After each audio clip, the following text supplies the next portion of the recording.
Sports Talk Daily with Andrew Hustler Paterson and Michael Remis. Hey now, what a wonderful Friday here on Winnipeg Sports Talk. So pumped to be here, end of the week. It's Friday, another week of work's gone by. Great show coming up today. We do have some NHL CBA details to discuss. CFL Week 6, also changes to from the CBA in regards to NHL and AHL eligibility for junior eligible players. So we'll be touching on that. But hey, shout out to the sponsors making this show happen. Hustler, as I mentioned, away. He is at Akens Lake, or was at Akens Lake, got evacuated. We just want to say we're thinking of everyone affected by those wildfires. You'll notice all the smoke in the city today. Air quality warning at 10, so be safe out there when you are outside. But certainly thinking of everyone affected, and we will have the Akens Lake update later on in the show. Message from Pitt and Julie, put it on social media. But about to be joined by Connor Hrabchak. Got to give a shout out to the sponsors. Without them, wouldn't be here doing this show right now. Rollies Transfer, St. Vital Dental, Canadian Club, Manitoba Battery, Princess Auto, Akens Lake, F Apparel, Fans First, Little Brown Jug, Boston Pizza, Royal Sports, and Cool Bet.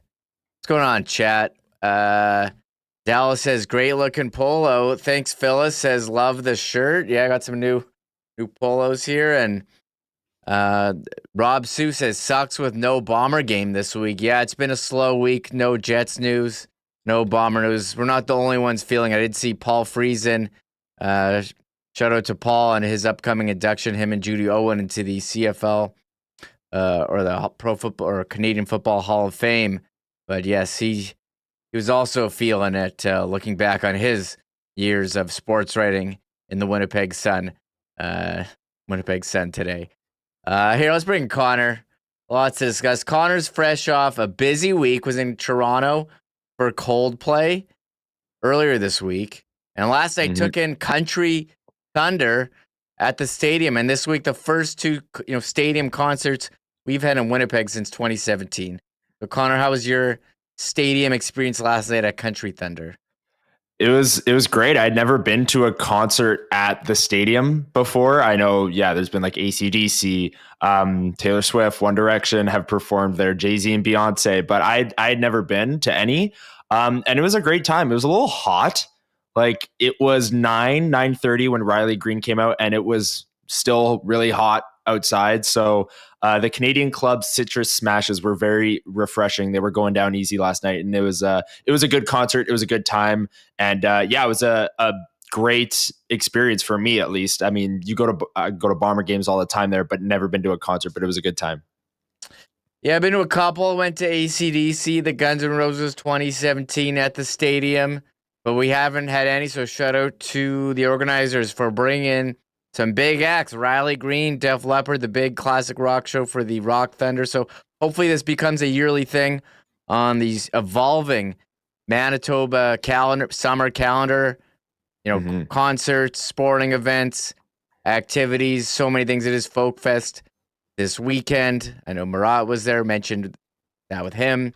Gold Eyes in action tonight and the rest of the weekend as well. Bombers are on the bye week. Connor, I do want to start off the hockey news. And the biggest hockey news this week is nothing to do with players. We're going to talk about the CBA, but this one came out yesterday during the show. We touched on it a little bit. Sportsnet Plus, or Sportsnet, sending an email to all subscribers saying, hey, they're going to raise the price of Sportsnet Plus by what? $75 for the yearly subscription, a 30% increase. And I think for Jets fans, you don't need the premium plus version to watch Jets if you're in the broadcast area, but if you want to watch out-of-market games, that is the service that you need to watch on streaming. And a lot of people taken aback by this increase after they already increased the price in January. I guess when you're the only rights holder, you can charge whatever you want. If you want hockey, either pay it or don't. Yeah, that's the model they're going with, I guess. We talked about this at the end of the show yesterday, but I just want to say again, like, there's no feature to the Sportsnet app other than, being able to watch the game. So they're not adding features and therefore raising the price. They're simply raising the price because they got the NHL TV deal. And they're, basically saying, well, how else are you going to watch the games? I think a lot of people are going to try and find other ways to watch the games now. But like, you can't go picture in picture. You can't, you can't choose which broadcast that you want to watch. You can't do any of these things on the Sportsnet app. You can't watch two games at once. You can't split screen. It makes absolutely no sense that they're raising the price. They're raising the price because they're the only ones and they can do it, I guess, like you said, Remis. But yeah, this is ridiculous. And it's such a large increase as well for an app that is buggy. I mentioned all the, there's not many features. I didn't even mention the fact that the app, doesn't work half the time either. So it's kind of ridiculous. Yeah, you watch the Amazon Prime broadcast, you'd pay for that. The quality of that video is amazing. But what is the Sportsnet app? 720p. It's 2025. Give some 4K options. Give options of multiple broadcasts. Let you be able to watch, split screen or quad box. They don't have any of that, and they just keep hiking the price. So a lot of people very upset. There have been multiple increases. I don't know what we're going to do here, but sit here and get mad about it because they're the only ones. They're the only ones who are offering. Yeah. And I will say one thing, too. For me, I subscribe to Sportsnet. I still have cable. I have TSN and subscribe for TSN and Sportsnet so I can watch all the Jets games here. And I, watched it on my tablet or, whatever device I have. But it's crazy that I can't just pay an additional fee to get Sportsnet Plus. I would have to give them my money twice on the cable subscription and the streaming. So people are not happy. I don't think anything's going to change. But we can sit here and shake our fists and we be will upset continue about to do it. so. And we'll see what happens. I don't think anything will change. They got to pay for Guerrero. Rogers, they bought out MLSE. They got to pay for the takeover of Bell's shares. They got to pay for the NHL rights. And how do they do that? We get the privilege of paying for it. Paying 30% more. And not getting any additional features. So we will see that. There was one other hockey media note that I saw. This doesn't really affect Winnipeg or Canada, but the St. Louis Blues did not renew the contract of play-by-play voice John Kelly, who had been doing their TV games for 20 years. This is another team simulcasting TV and radio. Obviously, when you are calling radio, you have to be more descriptive, and TV, you can kind of let it go because the picture is there. Disappointing to see another team do this, and I do want to give a shout out to the Jets, for still having radio. Paul and Mitch traveling on the road, calling all the games. We're very lucky to have Dan Robertson as the voice on TSN and Paul and Mitch on TV. Not every team has that. And it was disappointing to see, another job cut across the league. John Kelly was the voice of the Blues for so many years. Chris Kerber, he played all their calls, actually, of the Game 7. I was just about to say, I guess that was his last call. I guess that would have been his last call, and we played it here. So we'll see what happens. I am keeping an eye on all the broadcasts going forward. But we did have some other news after the show, Connor. And I'm going to be talking to Chris Peters of FloHockey about prospects.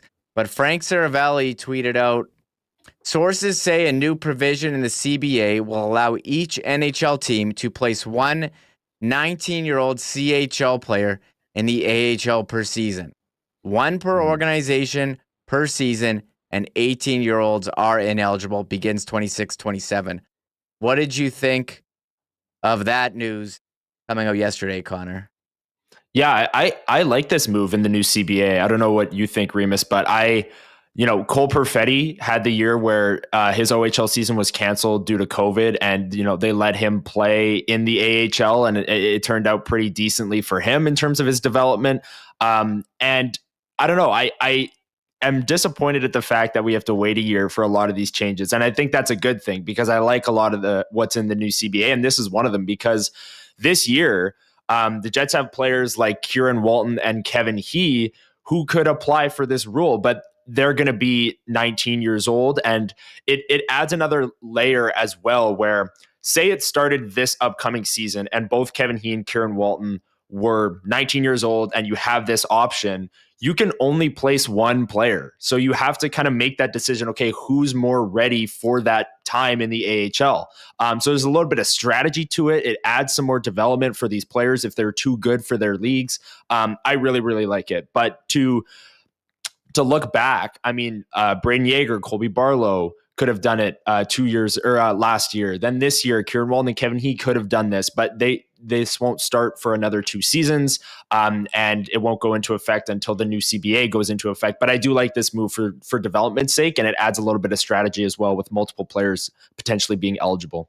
Yeah, once in a while you'd have a player that had kind of done everything they could do in junior, but because they were too young, were not eligible to play in the AHL, and they'd be kind of stuck and maybe would not grow as a player because you're doing the same thing over and over. You've already shown that you can compete against your peers at junior, so not able to advance. And I think this will be interesting where we see young players and be a benefit for AHL as well, getting some drafted, exciting players in there. I'll talk more about that.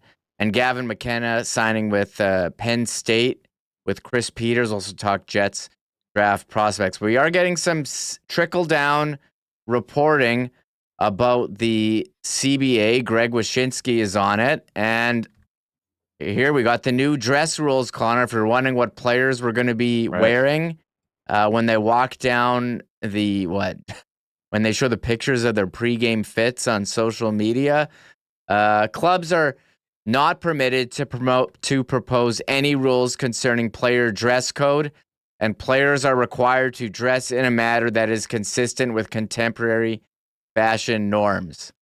I don't know anything about contemporary fashion norms, but if you thought that, okay, teams are just going to have their own dress codes where they have to wear a suit anyways, not going to be the case. You can't do that. So players will have to wear be consistent with the contemporary fashion norms. I don't know what that is. Does that just mean you have to wear clothes? Like you can't come in like no shirt, no shoes, no service? But we'll be seeing some different looks here down the runway as they go into the dressing room this season. This is an interesting change, right? It is interesting. And there's, players that will wear the same suit, game after game when they score goals and things like that. And it'll be interesting. Like it says they can't impose any rules, but I think we all know that certain teams are going to be, very wink, wink about this and say, well, we strongly recommend that you wear a suit to the games. And I still think that you'll see a lot of players wear suits to the games because that's what they've done their whole life. Like, I think even when I was like 10 years old and there was a tie rule in, growing up, I was wearing suits going to my AA. Well, yeah, but you played on a team where you had to wear a suit where you were 10 years old? No, you didn't.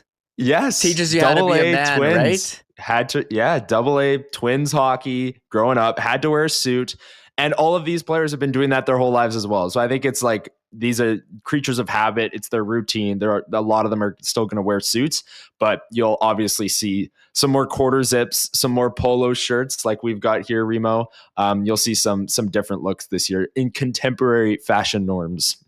Can you show up in like sweatpants for some of those noon games? Yeah. Someone's going to do that, right? Like not everyone. I got to be comfortable. Show up in pajamas. So yeah. I'm sure like Lululemon has some fashionable, comfortable attire. We're going to be judging these players more so than we already are. Connor McDavid's going to show up in his full aloe fit with the hat and the full sweats and sweater. Yeah, we'll see. Interesting. And we're learning about more and more of these new rules of the CBA. Shout out to Greg Wyshynski. You pointed this one out to me on new rules for salary retention. So if a contract is subject to retained salary, a second retained salary for any contract may not occur within 75 days of the first retained salary transaction. So I think we've seen three-way trades where two teams would retain salary. You can't do that anymore. And I think they're saying, hey, that was cap circumvention. You can't do that. If you're going to have another team retain salary, it has to be within, well, a little over 2 months. What did you think of this change?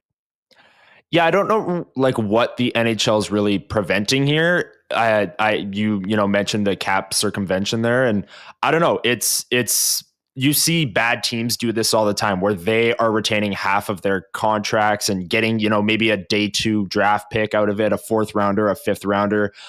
So you won't see that anymore. 75 days before the trade deadline, you might see some bad contracts moved, or 76 days before, with some salary retained to get some money out of there. But I like this move. It's, the bad teams in the NHL probably don't want to see it because they like taking on money, getting draft picks, and therefore getting to the cap floor. But for a team like the Winnipeg Jets, that's near the top of the cap, I guess it does affect them if they wanted to bring in a player and needed, double salary retention to fit them under the cap. That would prevent them from acquiring that player. But I do like this change. I don't think it changes much, but compared to the other things in the CBA, there are bigger issues, but I do think that this is a solid change, and you'll see maybe 76 days out from the trade deadline, some contracts moved. Yeah, 75 regular season days. So playoffs, off-season training camp do not count towards that. Can't recall specific any time there was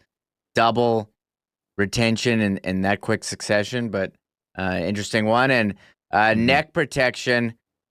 Beginning in 26-27, players who have 0 games of NHL experience must wear cut-resistant protection on the neck area.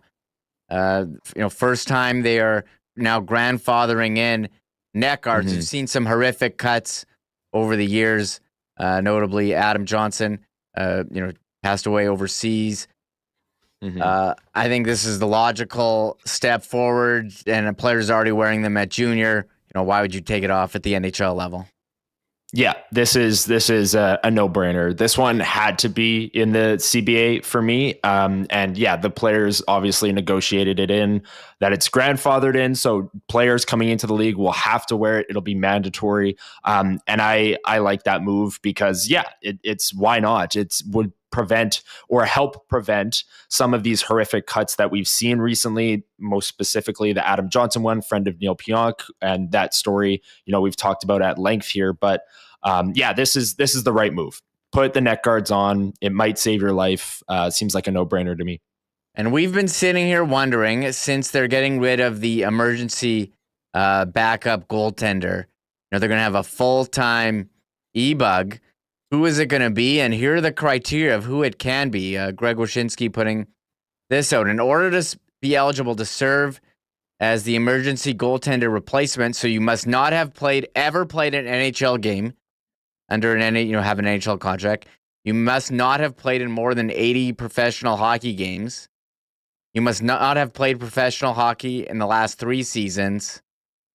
And you can't have another contract that would stop you from being able to serve as the club's emergency goaltender replacement, or be on the reserved list or restricted free agent list of an NHL club. So I'm trying to think of players who would be eligible for this. Maybe it's someone who played high-level junior, college hockey, who's around and is the goalie. You can't have someone who played more than 80 pro games or someone who's ever played in the NHL to be. So I'm very curious who it's going to be, what an experience that would be. I don't know what the salary is of this type of position, but I think it's a benefit to have a guy who's basically a practice goalie. I was listening to Sirius, they compared it to a bullpen catcher, just there, take shots. If someone gets hurt, you can go in. I kind of, you're not having, Zane Kalemba, Scott Foster, David Ayers, like a Zamboni driver or accountant coming in. It was a very unique thing. I know Stephen Wino wrote a book about it, but I don't want to say makes a mockery, but it seems maybe unsafe to have that type of a player in a game. But it's created some memorable moments. We won't have them going forward, but I kind of like how they're coming up with this. Yeah, me too. And one thing, one way that this might affect the Winnipeg Jets too is these players are going to start traveling with the team, like you said. So Connor Hellebuyck, we know, there's questions about his workload year after year because he's playing over 60 games. When they're on the road now, he doesn't have to take shots. He doesn't have to take morning skate. They'll have another goalie there, and he can kind of take more time off, I guess, if that helps him. We know he's a rhythm goalie, and he likes to take shots, and he likes to play all the games. So I don't know if that'll really help Connor Hellebuyck in his kind of rhythm and routine. But yeah, I do like this move for a lot of reasons. And I remember Hustler saying a few weeks ago that they've now created the greatest job in the world because you're an e-bug. The odds of you playing are very, very slim, and you get to travel with the team full time. So yeah, I mean, I think you and I are eligible, Remis. I'd apply for that job. I don't know about you. I don't want to sit in there and take shots. I'm afraid of the puck, Connor. It's not happening. It'd be nice to get that paycheck, whatever it is, or travel in private planes, sleep in the nice hotels. Yeah, can I do the show? Yeah, I'd have to work around it. Yeah, I don't know. I'm not strapping on the pads. No way. No way. Not a chance. We did have a trade yesterday. We actually had two trades yesterday. Matt Dumba traded to Pittsburgh in a cap dump from Dallas, but another one late last night. Ryan Reeves traded from Toronto to San Jose. Wasn't really part of the plans in Toronto, was playing in the AHL and traded for Henry Run. So I don't know what impact that he's going to have, but Ryan Reeves, a Winnipegger, what a career he's had, approaching 1,000 games, and San Jose is getting cap floor. And there's Ryan Reeves. He's got 912 games. I don't know if he's going to get to 1,000. But probably be getting some more NHL playing time. 35 games with the Maple Leafs last year and 3 with the Marlies. Yeah, this is a move that helps the Sharks get to the cap floor, like you said, and or they were already above it. But anytime a team like that can take on more salary, they're going to do it. And I will say, like, the double salary retention thing, maybe would come into play for a player like Ryan Reeves or some kind of depth player at the deadline where you don't want to spend as much as their contract is allowing you to. And I know there's no salary retention in this trade, but sometimes you see players like that moved at the deadline and they're making $3-4 million, but they're going to a contender that only has $1 million in cap space or $1.5 million. So they need that double retention on that salary. And that is where, to relate this all back to the CBA, that is where that would kind of come into play. But yeah, these are not league altering moves by any means. Matt Dumba was traded as well yesterday to the Pittsburgh Penguins at the end of the show. So yeah, these are depth moves. These are salary moves. The first thing I do when these trades happen is Wikipedia and see where these teams are at cap wise. But yeah, nothing really crazy here. Yeah, we did have some Jets news today. They did sign defenseman Isaac Phillips to a 2-year, 2-way contract. AAV in the NHL, $812,500. What he played for 67 games with the Moose and the Rockford Ice Hogs last season. So that is the kind of moves. There's still some free agents. We mentioned Jack Roslovic. We're on Roslovic watch, wondering where he's going to land, the former Winnipeg Jet. It is CFL Week 6 tonight. I'll talk more about that with Jeff Hamilton. You pumped for Calgary, Sask? Been a weird week with the Bombers' second bye of the season. Yeah. Well, yeah, it's been a slow start to the season. Hey, for the Bombers, week 1 bye, and now we're already at the second bye. But yeah, I am excited for this game tonight, Remis. I talked about it yesterday. I need to see more from Calgary, see if they're legit. Going on the road against the undefeated Rough Riders is one way to prove that you are legit. If they're able to win tonight in impressive fashion like they did last week against Winnipeg, I think I'd be a much bigger believer in the Calgary Stampeders. Already am intrigued because they've looked great to start the year, but tonight is a big test, and I think the best game in this week 5, week 6, wherever we're at in the CFL, I think tonight's game is the game of the weekend.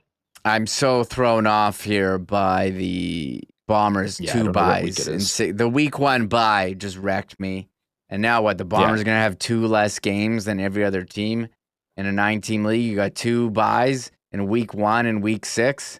Odd schedule this year. I'm going to keep talking about it. I don't care. But Mike O'Shea, he says, great schedule, no matter what. No matter what. Great. And tomorrow, Ottawa at Hamilton. Sunday, the Canadian quarterback battle, part 2, BC at Edmonton. And we've talked a bit about it this week. We are on, contract watch for the Jets RFAs filed for arbitration.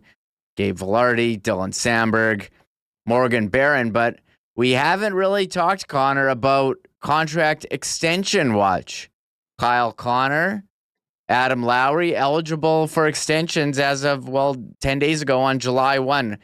I don't think we've really seen, who is it? We saw Stankoven had a big extension, but we haven't seen McDavid, Panarin, Eichel. We haven't seen any of these big extensions yet. Maybe they're sorting out the CBA.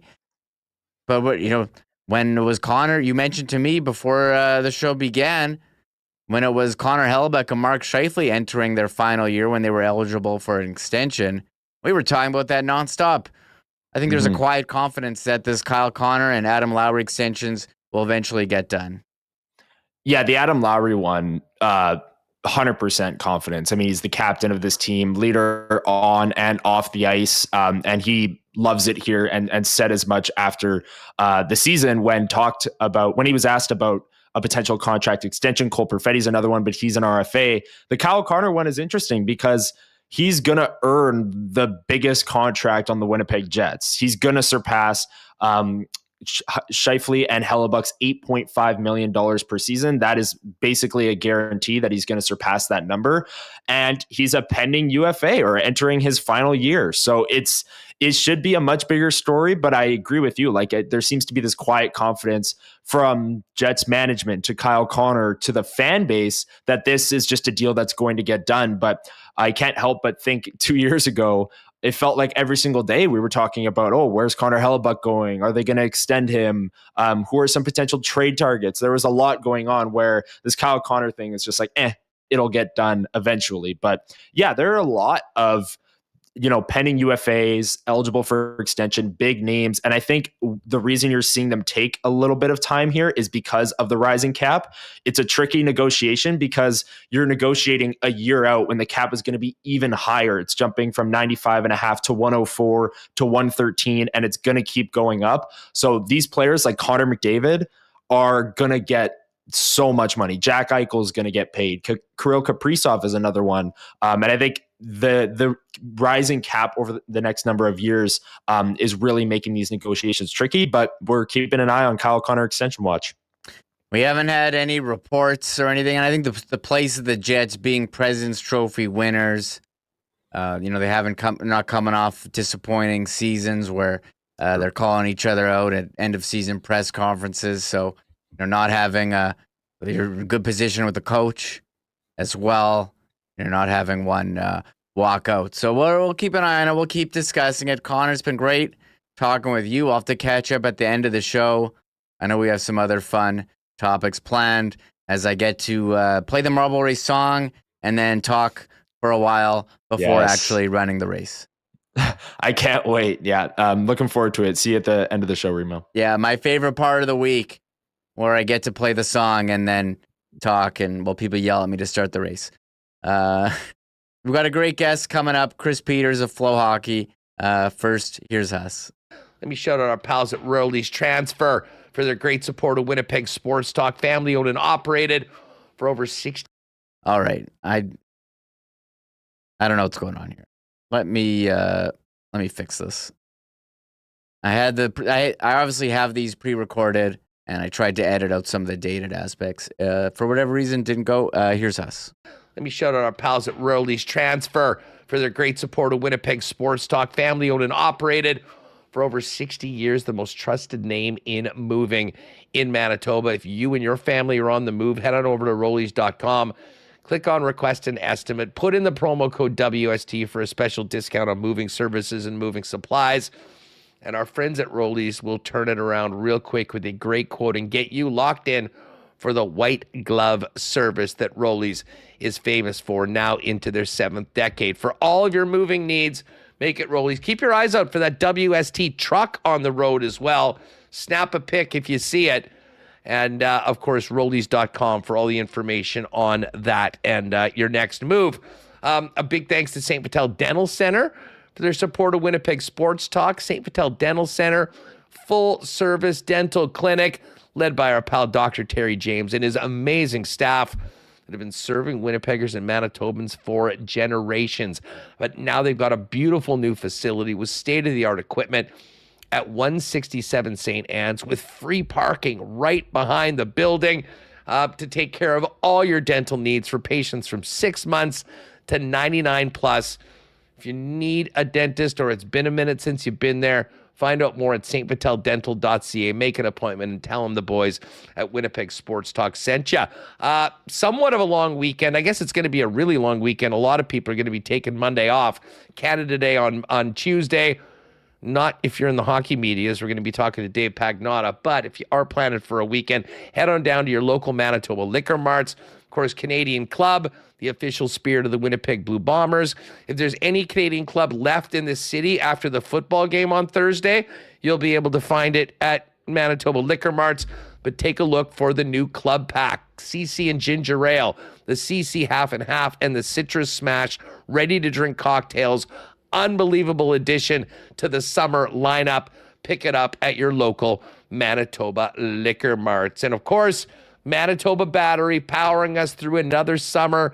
They got the cars and trucks through the winter. Now they're helping Winnipeggers and Manitobans save big on their batteries for their campers, their boats, ATVs, Sea-Doos, all the fun stuff that we love to use during the summer. You got to have batteries for. And it is time to quote Ken Wiebe. It's a bit of a wake-up call to everyone. Stop paying extra, up to $60 more at the big box stores than you'll get when you shop local at Manitoba Battery. Logan Avenue, Dover Court Drive, 2 locations to serve you.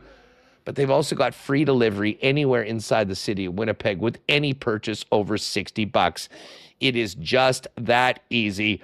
Find out more in store today or order online at manitobabattery.com. There's Sylvie back on Monday. I'm pleased right now to be joined by Chris Peters, touching on a couple of off-season topics. Chris covers prospects for FloHockey. He was at the NHL draft. So Chris joining me now for a wide-ranging discussion. Chris, thanks so much for taking the time to join me here today. How have things been for you since the draft and free agency? Yeah, well, Michael, thanks for having me. It's still kind of a blur. I don't know that I've necessarily come off of the draft yet, but I'm very much looking forward to shutting it down for a minute or two, and then we've got World Junior Camp in like 2 weeks from now, or 3 weeks or whatever. I don't even know anymore, but it'll be right back after it. So really hasn't been a lot of time for rest at this point. I hear you. Well, there's been a lot of news coming out this week about prospects and eligibility, but first I wanted to ask you about the Winnipeg Jets draft. They took Sasha Boumedian from Boston University, 28th overall. You had him ranked a bit higher. What did you think of that selection and his game that progressed throughout the season? Yeah, I think it's a really nice slot to get him. He dropped further than I expected him to, for sure, being available at 28th. He's one of the better skating defensemen in this draft. I think that's really one of the hallmarks of his game is his feet are incredible. He's got speed. He's got the ability to, make plays. He's got good edges. Different things like that. I think the big thing for him is going to be, processing the game at the speed that he's able to play it at. And then also just kind of making better decisions overall. But I think the reason that I like this pick so much for Winnipeg is that, Sasha's start, he was one of the youngest players in college hockey. He accelerated to get into college hockey. I didn't think it was necessarily the best idea. I thought that he hadn't quite mastered the USHL before he left for college. But, I think in some players, they have that ability. And what he did from the beginning of the season to the end of the season is really what I find intriguing. Beginning of the season, didn't love his game, didn't see going to give me a lot of inspiration to say he's going to be a high first-round draft pick. towards the end of the year, he starts playing more in the top four. He starts playing more meaningful minutes, and he starts excelling in those minutes. Played a lot with Tom Wielander, the first rounder from the Vancouver Canucks at Boston University. So, he's learning from a fellow Swede at that point, getting an opportunity, but he also was making really solid plays defensively. His physical strength improved. The skating became more, impactful because of the things that he was doing with his decision-making. And then, beyond that, he just really kind of, continued to accelerate. Now, he had this really amazing under-18 World Championship in terms of point production, most points ever by a defenseman in the tournament. Here's the thing. I didn't love his tournament. I didn't think he was all that great throughout the entire tournament, despite all the point production. It was actually more what sold me is how he played at BU.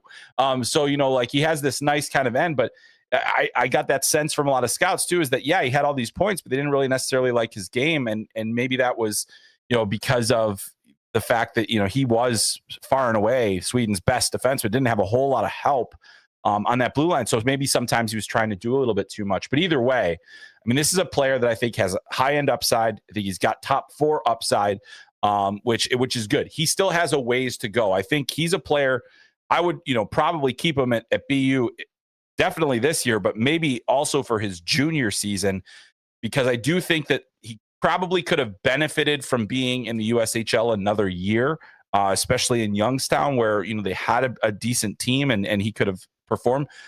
But now he's kind of, I think get him on the right track. He's a guy that, if he plays maybe 2 more years in college, there's a chance that he can bypass the Moose and just go straight to the Jets. If he doesn't, I think that if he does leave after next season, he's absolutely going to need time in the AHL unless there's a dramatic difference. But I really like the pick in the end, and to get him at 28th, I think is outstanding value for the Jets. Yeah, so you had him ranked 21 on your sheet, and I was reading over your draft grades. You had the Jets B+. What else stood out to you from their picks? Yeah, well, I like both Owen Martin and Victor Klingselj. I think Klingselj in the 5th round is an undersized scorer. Those are the bets I like. I think Edison Engel has a real opportunity to be a sneaky good pick in the 6th round. I like the way that he moves pucks. He got traded from Des Moines to Dubuque last year, and I think he really flourished in that environment. He doesn't necessarily take charge in Dubuque, but he's a guy that you have a little extra time. You have some good runway. Those were those 3 picks in that range there. I felt pretty good about in terms of what they'll ultimately be able to get out of them. I think in Owen Martin's case, there's a chance for him to be a real solid 2-way bottom 6 center, at the NHL level. If you get that out of a 92nd overall pick, I think you're thrilled about it. I think Klingselj is like kind of an exciting one, even though he's undersized and he's got this, really great shot and got some really flashy skill. And you say, okay, well, let's see where it kind of goes from here. But in the end, I think they didn't have an abundance of picks. Obviously, having 2 picks in the top 3 rounds is always important. But the fact that they had 5th, 6th, and 7th round picks, it's hard to give a team that's drafting so late a super high grade when we had so many teams that had multiple 1st round picks this year. Yeah. So everything's always graded on an annual kind of curve, because how did the 1st round go? That's usually going to be the heaviest weight to the grades. And a lot of teams had 2 or even 3 1st round picks. So, but I think a B+ for the Jets, considering where they were picking, is really solid. Yeah, when you get down and start picking 28th, your upside of that kind of pick not going to be as high as teams picking much earlier. But looking ahead to 2026 NHL draft, the projected number 1 pick, Gavin McKenna, made news this week choosing Penn State for college, and there's a reported $750,000 US NIL package. How big of a moment is this for NCAA, with CHL players now being eligible to go to NCAA? Well, I think it's big in that this was the one we were all kind of waiting to see. If he's going to be the number 1 pick and he's going to make this decision, what does that mean for the other players that are weighing this? And also, earlier in the process, Keaton Verhoff, who very well could be the number 2 pick in next year's draft, also committed from the WHL to an NCAA program at North Dakota. So if you guys are close by, in Winnipeg there, definitely would recommend checking out Keaton Verhoff. He's an incredible player, and he'll be in Grand Forks there. But getting back to McKenna, I think the reason that it's such a big deal is, yes, I think the NIL package is the largest that we've ever seen for a hockey player. I think a lot of us didn't necessarily think that was going to be possible. Teams were going to have to really dig deep and find money where they could. There is this kind of house settlement where teams are going to get revenue sharing and different things like that. But the hockey pool of money that will come out of that in most cases is going to be much smaller, and probably smaller than the total that we're talking about for Gavin McKenna on his own. But the schools that have the deeper pockets, then that'll typically be the schools that do have football, basketball at a Power 5 level, or whatever we're calling them anymore since realignment. But college football and college basketball do a lot to fund athletic departments, and hockey is a for-profit. They're definitely they earn quite a bit for their schools, but it's not in the cases of football and basketball. So that's important in that way. I think he's obviously one of the most influential players as well. So players are watching to see what he does, and then they'll kind of make their decisions based on that. It also mattered where he chose to go to school. Penn State has never had an NHL regular. They've had a number of guys. I don't think that you put them all together that they would collectively have 100 NHL games. So that's another factor. So he's basically saying, all right, well, you haven't had the history, but I'm going to help you make some history here. And that's an important thing. Now, Penn State did go to the Frozen Four for the first time last year. It's kind of amazing. They had a dramatic turnaround. I think at the beginning of the season, the coaching staff was probably thinking we might not have a job after this. And now you not only make the Frozen Four, but you land the best recruiting class your school has ever had. So that really does make Penn State more competitive. One thing I'll point out, and I think a lot of people kind of this does get lost, and I think some people are, on the college side are like, what's the big deal? We had Macklin Celebrini, we had, Owen Power, but when those guys committed to college, they were 16 years old. Nobody really knew for sure that they were going to be what they became. Gavin McKenna is a pretty, he's the reigning CHL player of the year, one of the youngest to win the award. He's, had a 54-game point streak. He had all these accolades. There's never been a player with this kind of resume that has been in a recruiting, opportunity. And so it is one of the biggest recruits that we've ever seen in terms of just pedigree and what we know about the player. So it is meaningful in a lot of ways. And the one thing I will say too, is there's been some doom and gloom from fans of the CHL. And I understand that, because when you see these big names leaving, you're saying, what the heck is going on? What I will say is I don't think that it is, a significant detriment that you will lose, because you're not going to lose all the players. We've seen a number of players commit this week to NHL contracts. That means they can't play college hockey. Those guys, if they don't make their NHL teams in this current rule, they still have to go back to junior. So those players are more than likely going to be back in junior hockey, and there will still be players that just choose not to go to school, Brady Martin being one of those guys where he's like, hey, I'm going to be a hockey player or a farmer. Do I need to go to college at this point? So I think that there's a lot of guys that will be like that as well, that, hey, I just don't want to do the school component, and they don't have to. So there's just more options available to players, which I think is the important thing. They don't have to make a career defining decision at 16 years old, which I also think is important. So there's a lot of tentacles, and I know I threw a lot of different kind of ways to go with this, but this is a pretty seismic moment just in terms of the pedigree of the player, the influence, and the kind of the landscape and where we're going right now. Yeah, I was going to ask you, does this mean CHL is not going to see a player, like we just saw Connor Bedard in the WHL, before Gavin McKenna now leaving? Do you think all the top CHL players now will look to NCAA, or no, we're not going with the doom and gloom here? Yeah, I don't. I think that there's going to be a lot of players are going to have to make decisions on their own. What I will say is that for the 17-year-olds like Keaton Verhoff, who are going to be 17 and had to kind of accelerate their schooling to get into college early, there is, that's easier said than done. There's a lot of work you have to do while you're playing junior hockey at a high level to get that opportunity available to you. It's become easier in that, most of these guys are doing online schooling and different things like that allow them to get through. But I think a lot of players in their NHL draft season will stay in junior hockey for the main reason being, college hockey is pretty hard. You're going up against 20 and 24-year-old guys in some cases. The age range is 17 to 24. It's not going to be for everybody. I think Sasha Boumediene is a great example. He struggled at the beginning of the year. He did improve as the season went on. Cullen Potter didn't necessarily light it up last year.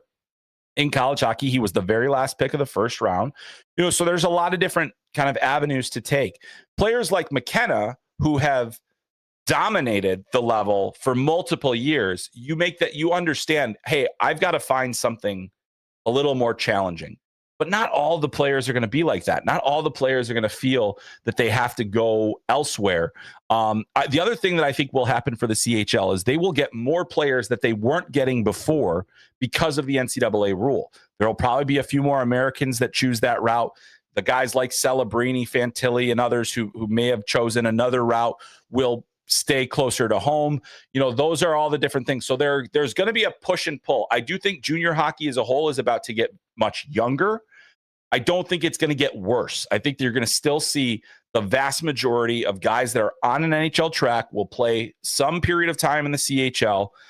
The guys that are, the same guys that are there until they're 20 years old will probably be there until they're 20 and then have the option to go to play college hockey. So there's going to be a lot of things, but I do not think that this is going to be a mass exodus situation because, quite frankly, there aren't enough spots for everybody at this point. So that's the other thing that kind of comes into it, is that there are 61 or 62 NCAA Division I teams in men's hockey.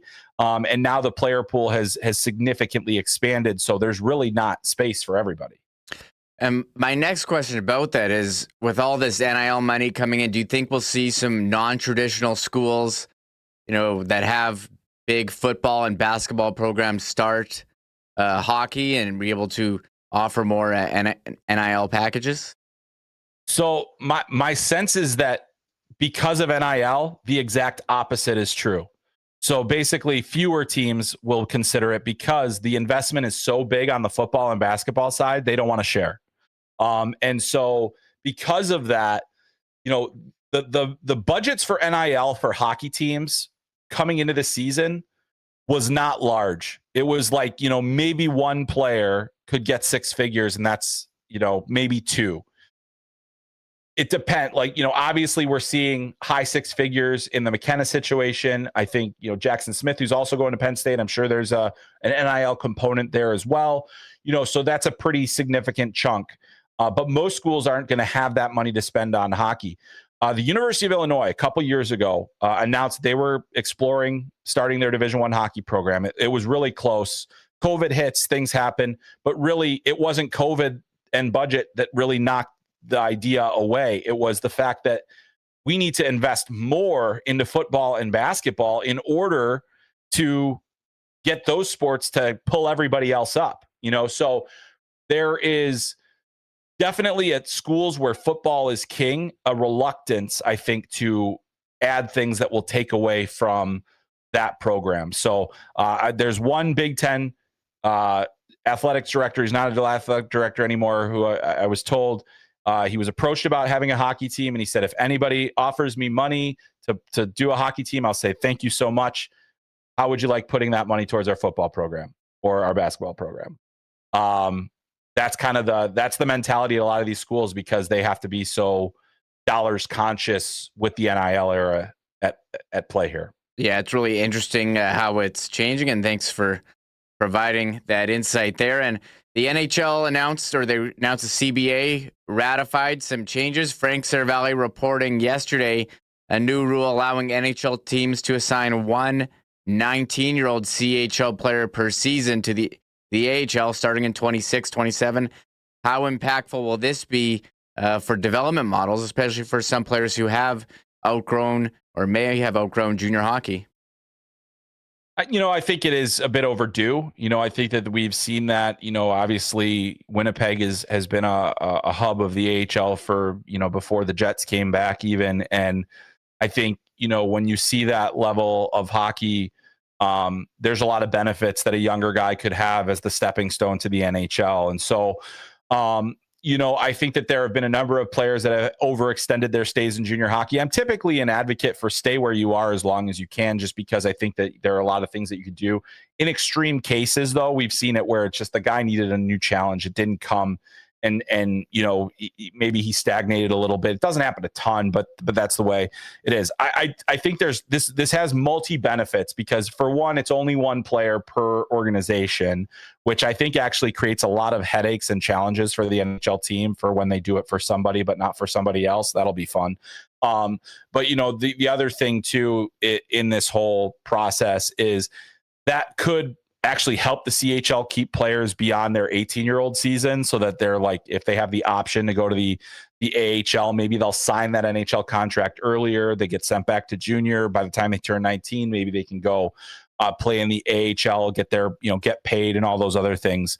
Although if their earning potential is enough, you can actually potentially make more playing college hockey than you can on an entry-level contract in the AHL, which is interesting to say the least. But I do think that this is development forward. I do think that, there have been a number of players that could have made that step. I do think it's a difficult step. I think a lot of players may underestimate how big of a jump it is to get into the AHL. It can be a very difficult league for young players to play in, but we've seen guys flourish in those situations over the last few years. Yuri Kulik in Buffalo, was a big time scorer. Mikko Rantanen was a guy that played in the AHL at a very young age, really thrived. Willie Nylander.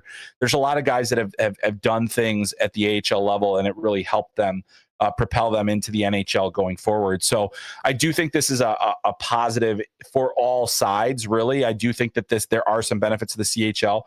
What was going to be interesting was if it was going to be open to more. And I think teams have to be really, really judicious about which players they choose to take this jump, because it is a bit bigger. It is such an important time. And it isn't for everybody. So I think it's going to be really fascinating to see those decisions. According to Frank's report, it's not going to happen until 26, 27. So we won't see it this year, but next year that'll make it interesting. And I think it does help the AHL. I think having star players, guys that NHL teams, NHL fans are more familiar with because of their draft stories, that does allow the AHL to, continue to generate interest. And obviously for me, as somebody who works for the company that streams their games, I'm all for it. In that regard, I want to see more star players and more prospects in the AHL. We've had some really, really good ones over the last couple of years. Dalibor Dvorsky and Otto Stenberg on one team this year. Artem Levshinov in Rockford. I mean, big time players. Brad Lambert in Manitoba as well. So, I mean, there's a lot of high profile young players, and it's really fun to see them at that level. Yeah, over here, Cole Perfetti was an underage player who got a chance to play in the AHL because there was no junior hockey during COVID. So he certainly benefited from that, and we saw him take some steps forward this season. Chris, you were just at the draft in LA, bit different this year. They call it decentralized, not highly attended compared to previous. You didn't have the teams there. We were wondering, okay, is this a one-off? Is this going to continue? Cam Robinson, who you do a podcast with, reported yesterday that GMs voted in favor of keeping it decentralized. And could this be the end of the in-person draft as we've seen in the past? And how was your experience at the draft this past year? Or sorry, I guess it was like a week ago. Yeah, who knows anymore? Time is relevant. Or relative, whatever, relevant. Yeah, relevant too. But anyway, relative. So I was in LA, and it was shocking to me how little buzz there was for this. When we've been in Vegas, Nashville, Chicago, Montreal, wherever we've been, there is an energy that surrounds the draft. Why? Because thousands of people, team personnel, media, fans, the players are converged in one place. It's the only time the NHL takes over any one area. And you can't go anywhere without running into people. Now, I didn't watch it on TV. I understand the TV product, according to most people, was awful. I didn't get to see it, but I was there, and it felt awful in the building.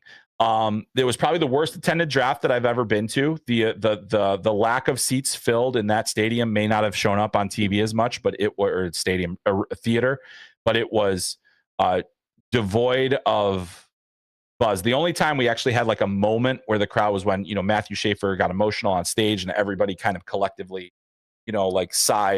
awed for him. and we're kind of supporting, feeling that sympathy and empathy for him at that moment. And that was a really neat experience. But I go back to the Vancouver draft when Detroit picked Moritz Seider, and the gasp in the building, and even around the tables, the NHL tables. It was pretty crazy. So the thing is, some fans, I don't know if fans are going to care or not. If you've never been to the draft, you probably don't care. If you have been to the draft, you now that it's forever altered and it's not going to be as good because of the way that it worked before. I think to me, it is a huge mistake if they go to the way that they're going. They would have to make significant improvements to the television product for one. But I just think that there's something different about when everyone is collectively together.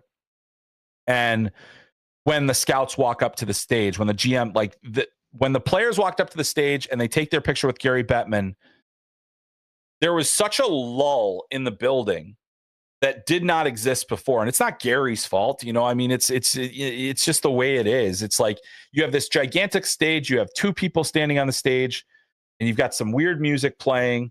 And then you've got, and then it just kind of hangs for a bit and they take all their pictures. It took forever. The pacing was awful. So I don't know. Maybe you guys can tell by now. I hated it. So I hope it goes back. It doesn't sound like it will. But and the thing is like at the end of the day, it's about the players, and I do think the players had a decent experience here, but they lost out on the experience that so many others have had. So to me, that's the thing that I find most offensive about the idea, is that for this iconic moment in this player's career, their experience will be far different than the players that went before them. Yeah, much different than, going up and putting on the jersey, shaking, the GM, the owner's hand, whoever's up on stage, then going to an empty stage and shaking Gary Bettman and going into this, I don't know, room where you're on Zoom. I can't believe they showed those Zoom. They didn't need to show that on TV. No. They didn't show it before when they would talk. You would just watch it. So maybe they can learn something. Like the NFL draft is a massive event and no one's there. But I think NFL is just a different animal that the NHL or no other sport is. Yeah. Yeah, they can do it. Basketball can do it because it's just a different thing. But there is no other event where there is a collection, where everyone in the hockey world is at one spot. It's almost like a convention. And they can't replicate that any other time of year. So, it's just disappointing, I think. Yeah, I guess I'll have to start coming to the All-Star game or something. Well, they don't have that this year. Yeah, exactly. So. Yeah. So we'll see what it means going forward. I had been at the last two drafts. We did not go this year, and can't imagine going in the future. We'll have to wait and see what it is. But Chris, here, go ahead. Yeah. No, I was just gonna say there was no media there. I felt very isolated. I was like, why am I here? So. Well, I think the reason you'd go is to go talk to your team's GM. But if the GM's 100%. Here. What would be the point of going? And I think only first round picks are probably going to go. I don't know what it means going forward, but we'll stay tuned. But Chris, thanks for joining me today. You provided tremendous insight on the Jets prospects, Gavin McKenna, and hockey's changing development path. So I really appreciate you coming on. Let everyone know where they can find your work at FloHockey. Yeah, absolutely. FloHockey.tv. We got plenty of stuff. We're taking a bit of a break now for the summer, but we'll really be ramping up here. World Junior Camp is only a couple weeks away. That'll kick off the 2026 draft season for us. And I have a lot more coverage coming up. So FloHockey.tv. It's the spot. There he is, Chris Peters. What a great conversation that was. Jeff Hamilton of the Winnipeg Free Press coming up next, but first, here's a message from Huss.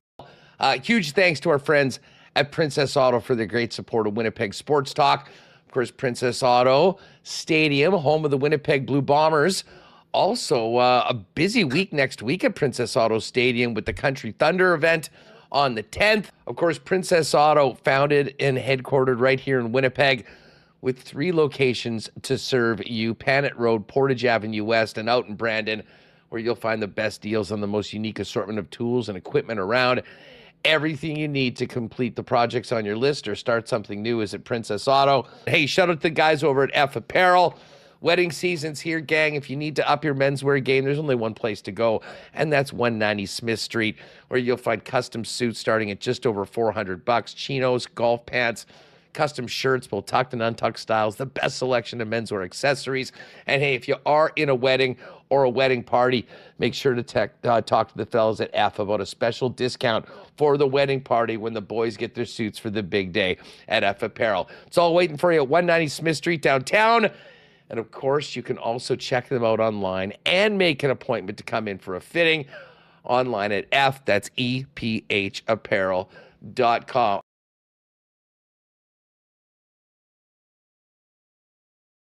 There's Huss, and I edited out the part there at Akens Lake. Here's the update from Akens. Here's Pitt on X. One sec. Update from Akens. Sadly, like so many other Canadians this summer, Akens Lake Wilderness Lodge was affected yesterday by wildfires. Following directions from government, we have evacuated all of our guests and staff. As of 5 p.m. yesterday, we are temporarily closed. This is coming out last night, and yes, Hustler was evacuated. Until the situation has resolved, heavy south winds made yesterday's fire move 25 kilometers in a single afternoon and burn the entire southwest, west, and northwest shorelines of Akens and the Gammon River going north. The lodge is on the northeast peninsula, so it wasn't directly affected yesterday. We want to reassure you that everyone that was here yesterday is safe. We are closely monitoring the situation alongside Manitoba Wildfire Services as we have for the past 2 months. The situation remains fluid. Thank you to all those who have reached out and offered support and well wishes. The Akens family of guests, partners, staff, and volunteers is amazing. Huge shout out to some of our valued guests at Ends Brothers and Even Spray in Winnipeg for the quick response. Their pumps and sprinkler systems are immeasurably valuable in our efforts to protect our special place. Sprinklers on cabins really do work, as we learned firsthand seeing how those sprinklers saved our GGO and Lost Lake cabins yesterday. Also, thank you to the MB Wildfire crew for helping set these up in camp and for your continued guidance. We'll be in touch directly with impacted guests and we'll provide updates as soon as we have more information. So there's Akens Lake with the update. Talk with Hustler, sent me some videos and described the situation he was in. Sounded like something out of a movie. Anyways, moving on, Jeff Hamilton of the Winnipeg Free Press, CFL 110. I was in there with him. Jeff, when was that? On Tuesday? What's going on Jeff here? Tuesday, man. I feel like it's been a month. Yes. It's only been a couple days since we last saw each other. Jeff, what's going on here with this Bombers schedule? How do they have 2 buys in the first 6 weeks? Really sapping any momentum of this season. It's not really new, Remo. It's really like it's just the Bombers' turn, right? Like every year somebody has this situation happen where they have a couple, in this case 2 bye weeks before week 7 in the league, and then they get one later on. So the Bombers just have had, I think from your perspective, just being here in Winnipeg, the Bombers just haven't really had that, right? If they've had anything noticeable as far as a pattern in previous years, it's that they've had to wait too long for their first bye, let alone have their first couple buys go away. Remember that one year, it wasn't too long ago, with Mark Leggio still on the roster, and I remember him because he missed a kick in what was the Bombers' 10th straight game to go. Instead of going 10-0, they went 9-1. And then they had the bye week after that. So they had played through 10 straight games without a bye. And again, that was only a few years ago with Mark Leggio on the roster. So, yeah, it's a little odd. It's a little bit weird. If you ask Mike O'Shea, and lots of people have, he'd give you a pretty standard answer: is the schedule is the schedule, and we're going to deal with it the way we deal with it. I guess for them to make the most of it, they have an incredible record coming off the bye. So as long as they continue to rack up the wins after their breaks, I think they'll be fine. time for them to get revenge on Calgary for taking the Stampede Bowl. Can we invent some fake trophy that the Bombers can get up on the stage on the 18th at Princess Auto Stadium and celebrate with, for the winner? Call it like the Morris Stampede Bowl. Like, can we get it around whenever the Morris Stampede is, and have that be part of the rematch, and just, have the game maybe played out in a field out in Morris and under the lights of the wheat fields. That would be quite an impressive bowl game. I don't think you're going to get your wish, Remo, but I do think you're going to see a Bombers team that's certainly motivated and not wanting to relive that loss, which they would have had to over this time.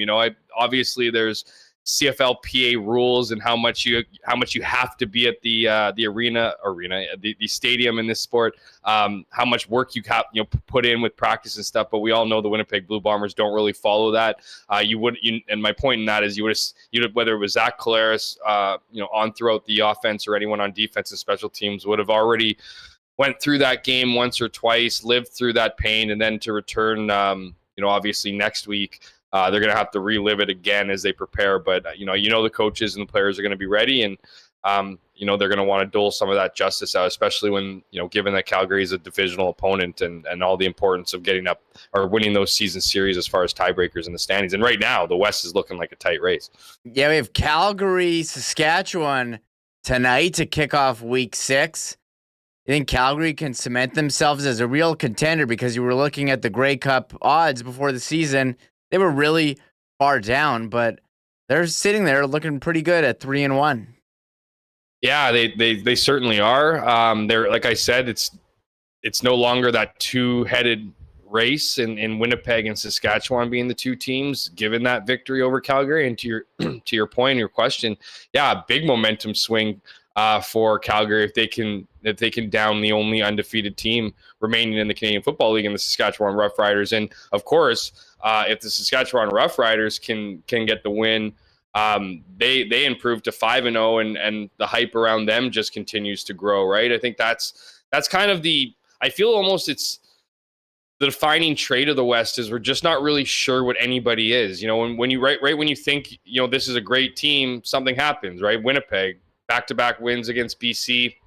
They dispose of Edmonton pretty easily, and then beat the crap out of Calgary or get their asses kicked by Calgary. Whereas Calgary, I don't think many people were buying into the early wins against likes of Hamilton and Toronto, who everybody's beating, and then losing to Ottawa in what was a heavily affected game by the weather. I think no one was really sure about Calgary, and then again they beat the bricks off the Bombers, and now the hype machine's on their side. So it feels like a very interesting game. It's hard to predict. If there's been a pattern, if you will, or a lasting characteristic or an early characteristic on the Riders right now, is that they seem to play up or down to their opponent, right? Most of their games have been within a score, or has been a close game throughout. They've either I shouldn't say throughout. There's been a couple of examples where they've allowed teams to claw back. Again, another kind of early characteristic of an otherwise perfect team as far as a record goes. So I'm really looking forward to seeing, first of all, two teams with their starting quarterbacks behind center. It's going to be good for Saskatchewan to get Trevor Harris back after starting Jake Mayer last week. So I'm expecting it to be a close game.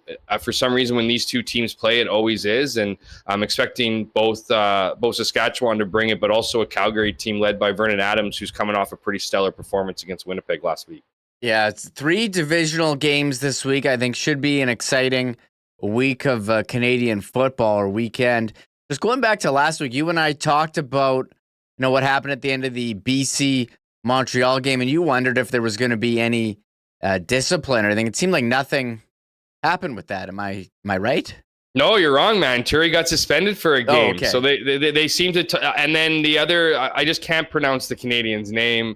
It's just a tough one. Anyways, he got suspended. I just butcher it every time. Berglund, essentially, right? So he got fined. I think maybe a couple other people got fined, but the BC player that was responsible for sparking actually got a 1-game suspension. Now, I didn't hear anything about that being appealed. It could be. I doubt it would be. But I mean, was I expecting it to be more than that? Not really. I did call for in my column and then on the show that they need to do something here, right? It's the integrity of the game and the safety of players demands, no less than sending a precedent here, right? The last thing you want to do is have a scrap like that, a brawl or a melee, if you will, where punches are being thrown, especially in a year, sorry, Remo. As we mentioned in 110, like they put in new rules this year, right? They put in new rules, stiffening some of the punishments for headshots, right? Even if, whether it's a slap, like an open hand or a closed fist, it's an automatic ejection if you contact. And I believe there's still pretty heavy penalties if you don't. Like if there's evidence that you're swinging at a guy's head or trying to contact a guy's head on purpose, that can also, have similar punishments. So when you see a brawl after the game where, it's just all it is punches, right? And shoves to the head and whatever. You could make the argument that everybody, had that been in the middle of the game, Remo, that's the thing. Had that happened in the middle of the game, you're ejecting a large amount of players based on your own rules. So I was very interested to see what the commissioner would do. I do think you just need to send a message, and a suspension is a message because it's a full game check. It's, it's part of your livelihood. It's it's an 18-game season, so that's 1/18 of a season. Like that is a message enough, I think, to deter people from doing it. But you couldn't just slap them with $250 fines, right? Because you're essentially saying with that, go ahead. If you want to be pissed off, it's just going to be a minor dent to your wallet. In this case, it could be a pretty hefty sum if you get caught doing that thing now. A 1-game suspension, and yes, Adeyemi Berglund and Montreal's MJ Sherman getting. It was even early fined. too. Usually it comes out Thursday, but this one came out, or was it? Yeah, maybe it was yesterday. Maybe I'm wrong. For some reason, I thought it maybe it was Wednesday. Yeah, it was an late Wednesday afternoon. Yeah, usually it's like no later than Thursday. It's not like it's unprecedented to come out Wednesday, but if I'm correct, they hadn't been putting out the discipline reports till Thursday. So this one came a bit early, and maybe because they wanted to not for that to linger too long. The maybe it was the gears were given on CFL 110 that forced their hand immediately. We talked about it Tuesday, and I guess I've been out of the loop there. But the one player we've been spending a lot of time talking about is Kenny Lawler and the explosive performance that he had with the 3 touchdowns, 200 yards, and they in the win over Toronto. Do you think the Bombers have any regret on not keeping him? I mean, Janarian Grant keeps making plays. He got a touchdown on Friday, and Kenny Lawler in the same game, 3 touchdowns. But you think any regret for the Bombers? I think it depends who you ask. I think there's players out there that just have, because here's the thing, Kenny didn't leave on bad terms. Like he didn't leave, under bad blood. He didn't have issues with the coaching staff or management, and he was a well-liked player. So I think if you look at, particularly when you look at what he's done this year, and especially what he did last week with his 207-yard performance and 3 touchdowns, he showed you exactly what he brings when he's at his best, right? So I think, you look at the locker room, and I'm sure there's guys who are like, damn, I wish Kenny was on our team. I'm sure management and Wade Miller as a CEO is looking at that and being like, oh yeah, Kenny's awesome. Of course we wish he was on our team. And Mike O'Shea too, right? He's going to say great things about it. The fact of the matter is I don't think there's regret from an organizational standpoint, because they kind of decided.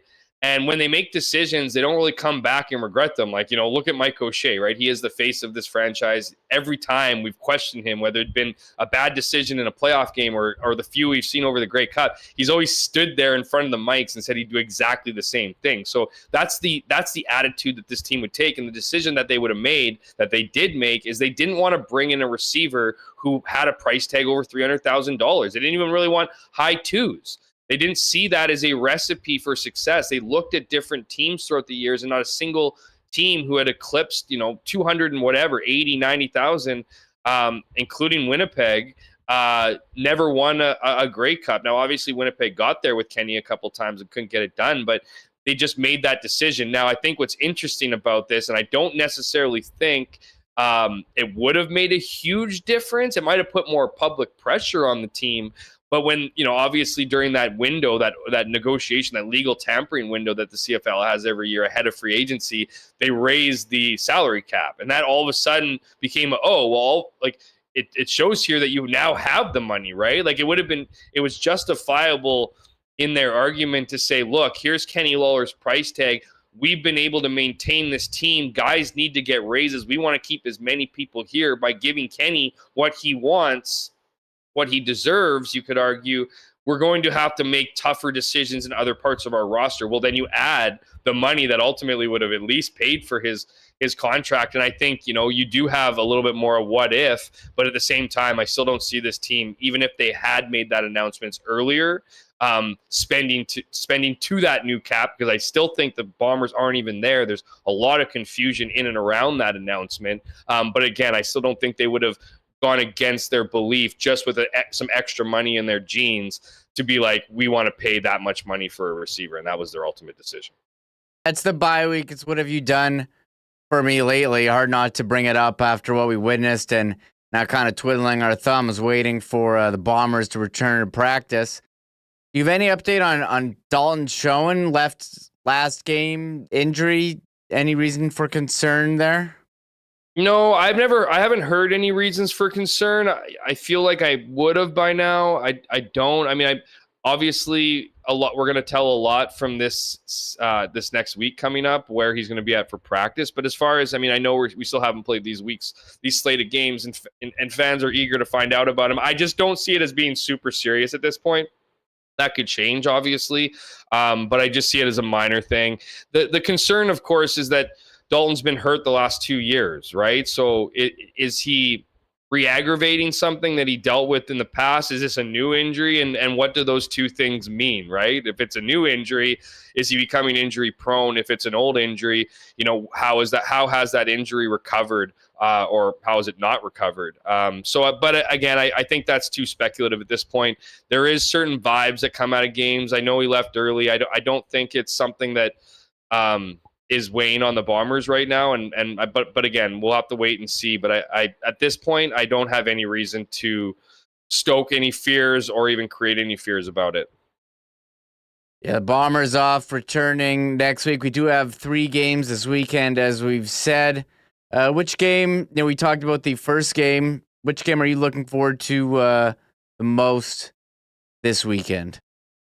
You know what? I honestly don't know. Like, I know we spent, part of this segment talking about them. I don't know how you don't say Calgary and Saskatchewan, just given their records, right? And given the West Division where it's at. I'm not against, I think there's elements of all these games. Ottawa needs, you see Hamilton, who's been playing well the last couple of weeks, and Ottawa, who needs to figure out their game. I don't know if that's as strong a selling point as two teams that have been riding high the last little while here. And then, of course, Edmonton and BC, you could almost kind of say the same thing, right? You have Edmonton riding some momentum, BC riding some momentum. Well, that momentum train for one of those teams is going to stop.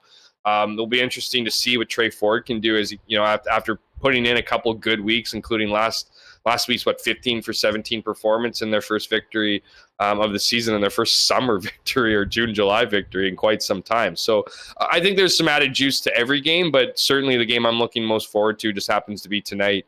I'm just really interested to see, because a victory for either team will be significant. It's just which narrative will grow out of the end result.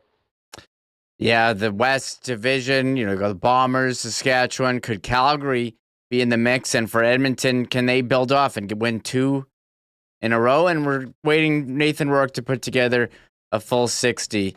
Back to the Jets. We were talking about them before. It seemed like a couple years ago when Mark Scheifele and Connor Hellebuck were entering the final year of their deal, there was so much conversation. It seems like the concern over Kyle Connor and Adam Lowry, who are entering their final year of their deal, pretty low about, if we have a Nikolai Ehlers situation where one of them would leave for nothing. What do you think, about the lack of news, if any, a week into post July 1 about Kyle Connor, and what do you think his status is in terms of re-signing or not? I always find this time of year to be really fascinating, Remo, for a couple different reasons. One, I think everyone kind of plays a game of chicken around like both sides, the Jets and obviously the player and his agent, but they're also trying to figure out what they're going to give other players, because there's a domino effect to all this stuff. Like what you give Gabriel Velarde could very well affect what you give Kyle Connor, which could very well affect what you give Adam Lowry. Like, and as far as the pieces of business that Kevin Cheveldayoff has ahead of him, like, of course you have to be looking at the RFAs, right? You're looking at Gabriel Velarde, you're looking at Sandberg, you're looking at Morgan Barron, right? Like, those are going to probably eat up a majority of the $18 million you have sitting in your bank right now. You need to figure. I personally think they need to figure out a little bit more. Like, they've obviously found the players that they believe are going to be in the lineup. Like, I don't see a blockbuster trade here. Obviously, it's not impossible, and the right deal comes along. You'd hope that Kevin Cheveldayoff would be all over it and try to improve this team. But you can tell that they brought in some players to fill some of the departures, whether that be Nikolai Ehlers or a Mason Appleton, right? So I do think there is something interesting there. But as far as as far as like what the future is for this group, or like, what I don't know what more could be done. Like, I'm not 100% sure what the contracts are going to necessarily lead for the other guys, right? Like for Kyle Connor down the road. And I think Adam Lowry is going to be an easy one, right? I bet you Adam Lowry is not going to be like, I'm not trying to suggest or speculate, this is just kind of in my head. He'll probably ask for a little bit more than like the Adam Lowry discount. I'm not saying he's going to rob the Jets. He wants to be in Winnipeg. Winnipeg wants him here. I just think if you look at his last contract and what he did and what he got paid for and how valuable he is to this team, I think he's going to find a nice final deal for himself that's going to be valuable, and he's going to be worth it. But I do think Kyle Connor is the really interesting piece here. And we've talked about this in the past because, yes, you have Mark Scheifele who's signed through the foreseeable future here. You have Connor Hellebuck signed for the foreseeable future here. You have Josh Morrissey still for a bit.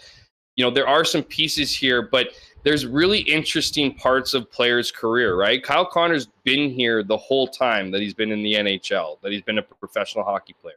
And so now he needs to make a decision on whether he wants to commit, and guys are doing less deals, but I don't see that as a Kyle Connor deal. Kyle Connor needs to maximize his value today. He's not going to be maximizing his value in 4-5 years from now. So taking that in mind, you see players like Mark Scheifele, you see players like Connor Hellebuck, who again are locked up for the foreseeable future, but you see them turning into their mid-30s eventually here, right? Midway through their contract, and how much, you look at how little they were able to do this season after winning the President's Trophy, and you start asking yourself the question, well, what are the Jets' issues going to be? Is this going to continue to be a destination that is going to be difficult to get players? And how does that look for the future of the window here, the Stanley Cup window, right?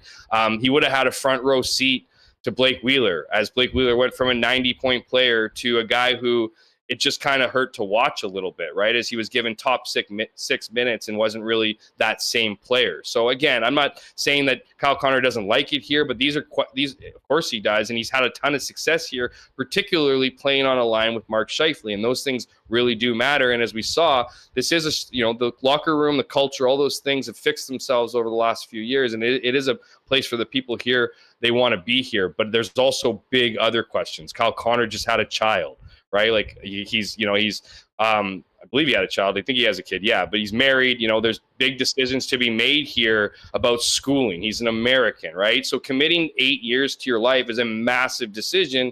And while it's easier for some than others, and we've seen in the past, whether it's Kyle Connor in Winnipeg or an American playing in Canada, there is an appetite to go to the U.S. Whether or not that applies to Kyle Connor, we'll have to wait and see. But I really do think it's an interesting time. Well, the Jets have a ton of pieces here that they've locked up, important core pieces. There are some dangling here, one of which they, of course, lost in Nikolai Ehlers. Could Kyle Connor be that next person? As far as the talk goes, they just got too much business to deal with on the front end with their RFAs to even worry about Kyle Connor right now, because they're not going to be trading him in this offseason if they don't feel like they could get to a deal. We know what this team does. They would work as hard as possible to convince him to be here, if indeed they even have to convince him.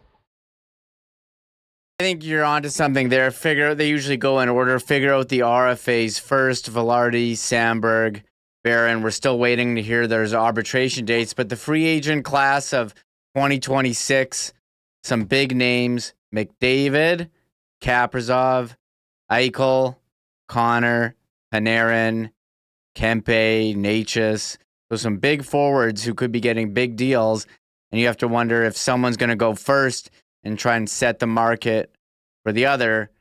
It sounds like McDavid's going to sign some type of extension there. Eichel seems to be working on it with Vegas. They all sound like they're going to be the next biggest contract, right? That's the talk behind all of them. That's how. Maybe I don't know. I joked maybe Kyle Connor wakes up one day and says, "I had a great 10 years, Winnipeg. They did nothing wrong, but it's time for me to challenge myself." Well, Kyle Connor could very well benefit from the contracts that are coming out right now. Whether it's whoever it might be, whether it's Rantanen, whether it's Marner, whether it's McDavid, like they could all be getting really high contracts here with the salary cap rising, and then that's maybe where Kyle Connor comes in and sneaks in a $10 million a year contract, right? Like he's not the best of the best, but he's not, he's obviously a prolific goal scorer, and we all know how valuable goals are in this league. So maybe he does kind of come in lower, but who knows? He's obviously gonna want a raise from the $7 million or so that he's making now. Yeah, he was 7th in the league in points, 97 points. So that's going to command a big dollar value. Probably never going to be higher. Jeff, it is the weekend coming up. I've been asking guys on the show this week. It's hot summer. What's your favorite summer treat when you have to cool down? You've had some interesting answers. Oh man, what's your go-to summer treat? Like, are you talking like a treat? Like, are you talking? Okay, we can go like some kind of ice cream cone, sandwich, freezing. Because I got Slurpee. two right now. I have two right now. It's a regular thing, and it's embarrassingly to say, it's almost become a daily thing where I either have a Slurpee or a Blizzard every single day. Like it's every day. You know what? Like, especially with this heat, there's nothing better than a Slurpee. Like, I'm a little like, I don't advocate, crushing sodas every day, and I certainly don't personally, but when it's hot, there is nothing better than a Dr. Pepper Slurpee. So I'm going with DP Slurpee. That's I think is the way to go. That's certainly, like, if I know I'm going to be, I feel like this is a life hack for me. If I know it's going to be a 30-minute drive somewhere or a 20-minute drive somewhere and I'm going to be stuck in rush hour, I go to 7-Eleven and pick up a Slurpee just so I'm literally more chill in rush hour traffic than I otherwise would be. So it definitely has made me more patient.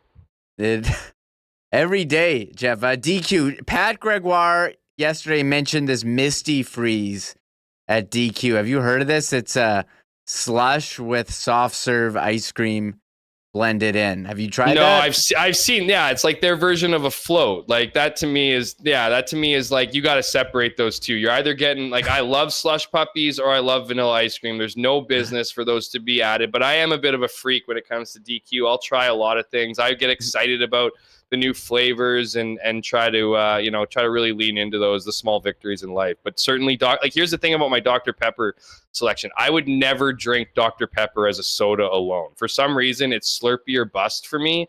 And just, I don't know. I don't think there's a better flavor when it comes to Slurpees. I said I like Coke with a little Mountain Dew and Sprite sprinkled on top. It is, you mentioned Slurpee.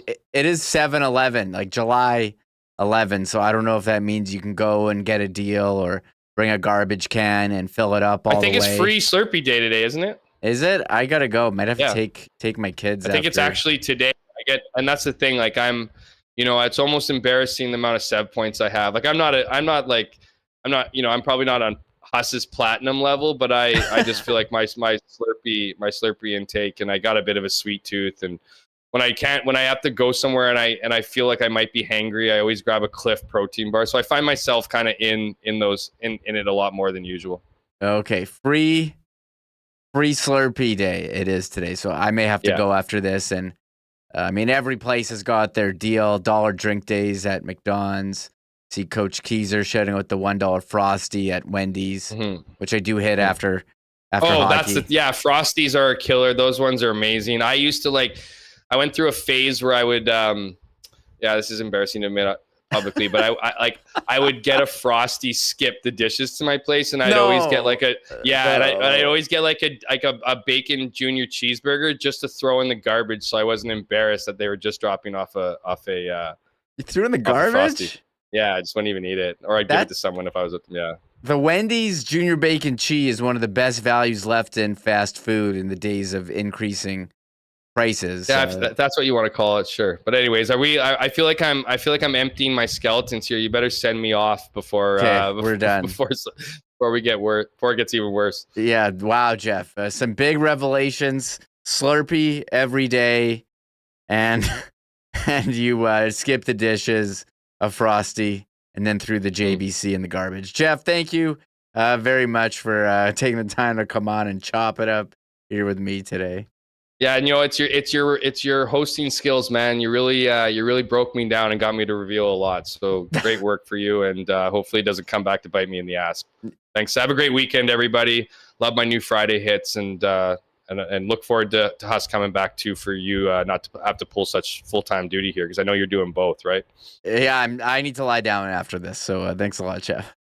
There Right he on. is, Jeff Hamilton. He's got a CFL rundown on the Winnipeg Free Press, CFL 110, more in depth. Me and him earlier this week. Hacksaw coming up with his NFL notebook next. But first, here's Huss. Of course, those 19s are flying off the shelves at Royal Sports right now. Your number one headquarters for all your Jets gear and Blue Bomber gear, with tons of exclusives from New Era that you won't find anywhere else. But of course, summer's here right now.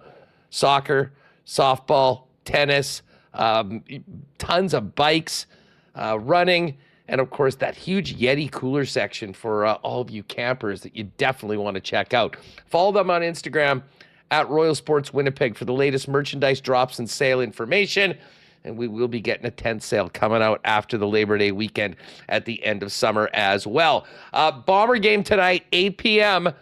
No better place to get together with the gang to watch the blue and gold than your local Boston Pizza. Brand new summer menu out right now. And of course, those ice cold schooners, world famous BP wings, gourmet pizzas, nothing better to go with Blue Bomber football than the great taste of BP. Staying at home, you can order it hot and fresh to your door by ordering online at bostonpizza.com. All right, let's give a big cheers to Winnipeg's favorite local brewery, Little Brown Jug, before we bring in Brandon. You train day in and day out, learning new techniques, approaching new concepts, and living out the thrill of achieving your goals. Building a craft beer is no different. While you spend your hours on the ice, we spend ours here, brewing our trademark beer. Again, and again. Here's to pushing the status quo and challenging ourselves to build something memorable. 1919 by Little Brown Jug.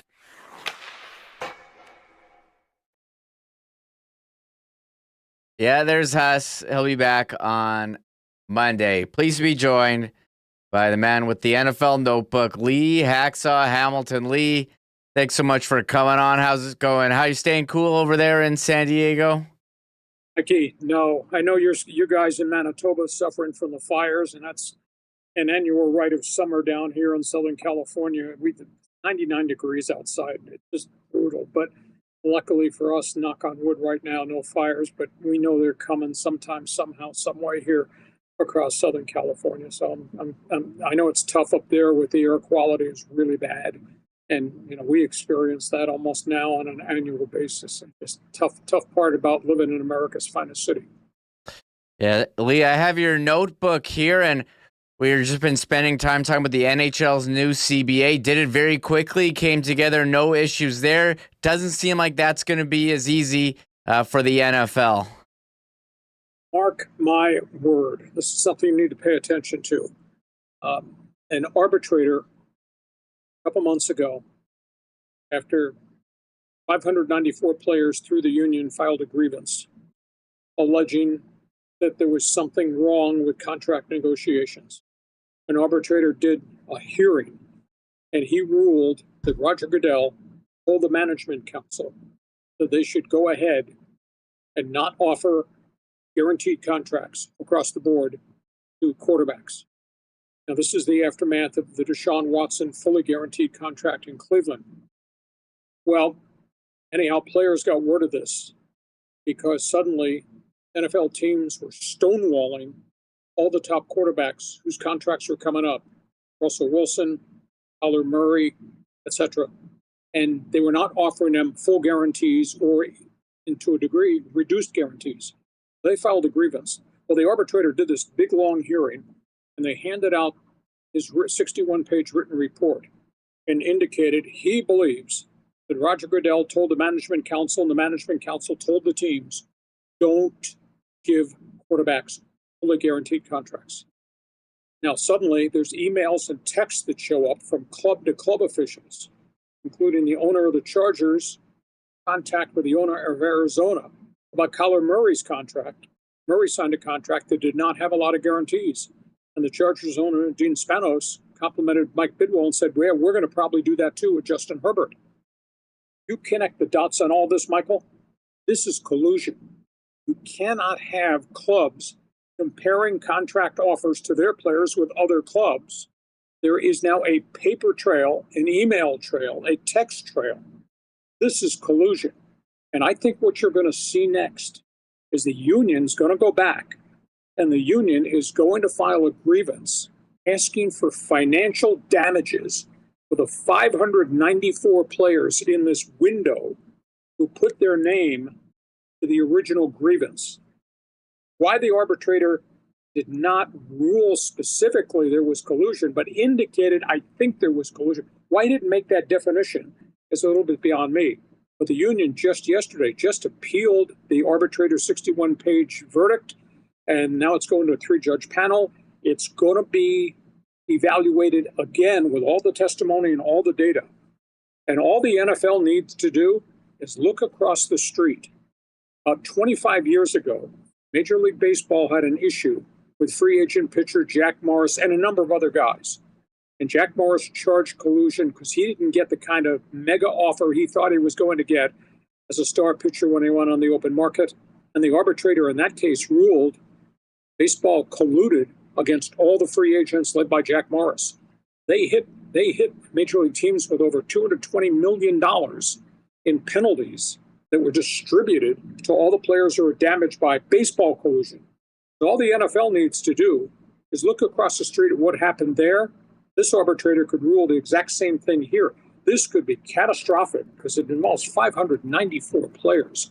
So we have not heard the end of the story because all the quarterbacks who wound up signing contracts, the Russell Wilsons, the Kyler Murrays of the world, Lamar Jackson was included in that group, Justin Herbert of the Chargers, none of them got big guarantees. And the union's of the opinion that's because of what Roger Goodell told the management council to tell the owners, don't do this. That's collusion. And now there's evidence that clubs shared contract data with other clubs about how they negotiated with their quarterback. Mike, this is a really deep issue. I think this could have terrible financial implications for the National Football League. And why would you be so stupid to collude and think maybe you're not going to get caught? And that's where we are now. I know it's not equal to the interest of fans about the opening of training camps that open tomorrow around the league, quarterbacks, draft picks, who's hot, who's not. I'll tell you, this is a significant business aspect story, Michael. So that's some story, a little bit complicated, but that's what's just happened in the NFL. Yeah, from off the field, what you're interested in, on the field, we got some quarterback issues, Lee. Cleveland, New Orleans, Atlanta. I'm not sure which one you want to start with there. Let's just walk through the whole thing. Cleveland's got 4 quarterbacks in camp, and the 5th one can't play because he's recovering from the Achilles tendon surgery. But they got 4 active quarterbacks, and they're trying to determine which guy's going to be the starter. Is it Kenny Pickett, whom they traded for? Is it the legendary veteran Joe Flacco? Or is it one of the 2 kids, Dylan Gabriel or Shadur Sanders? Well, they went through all the OTAs and tried to split the practices.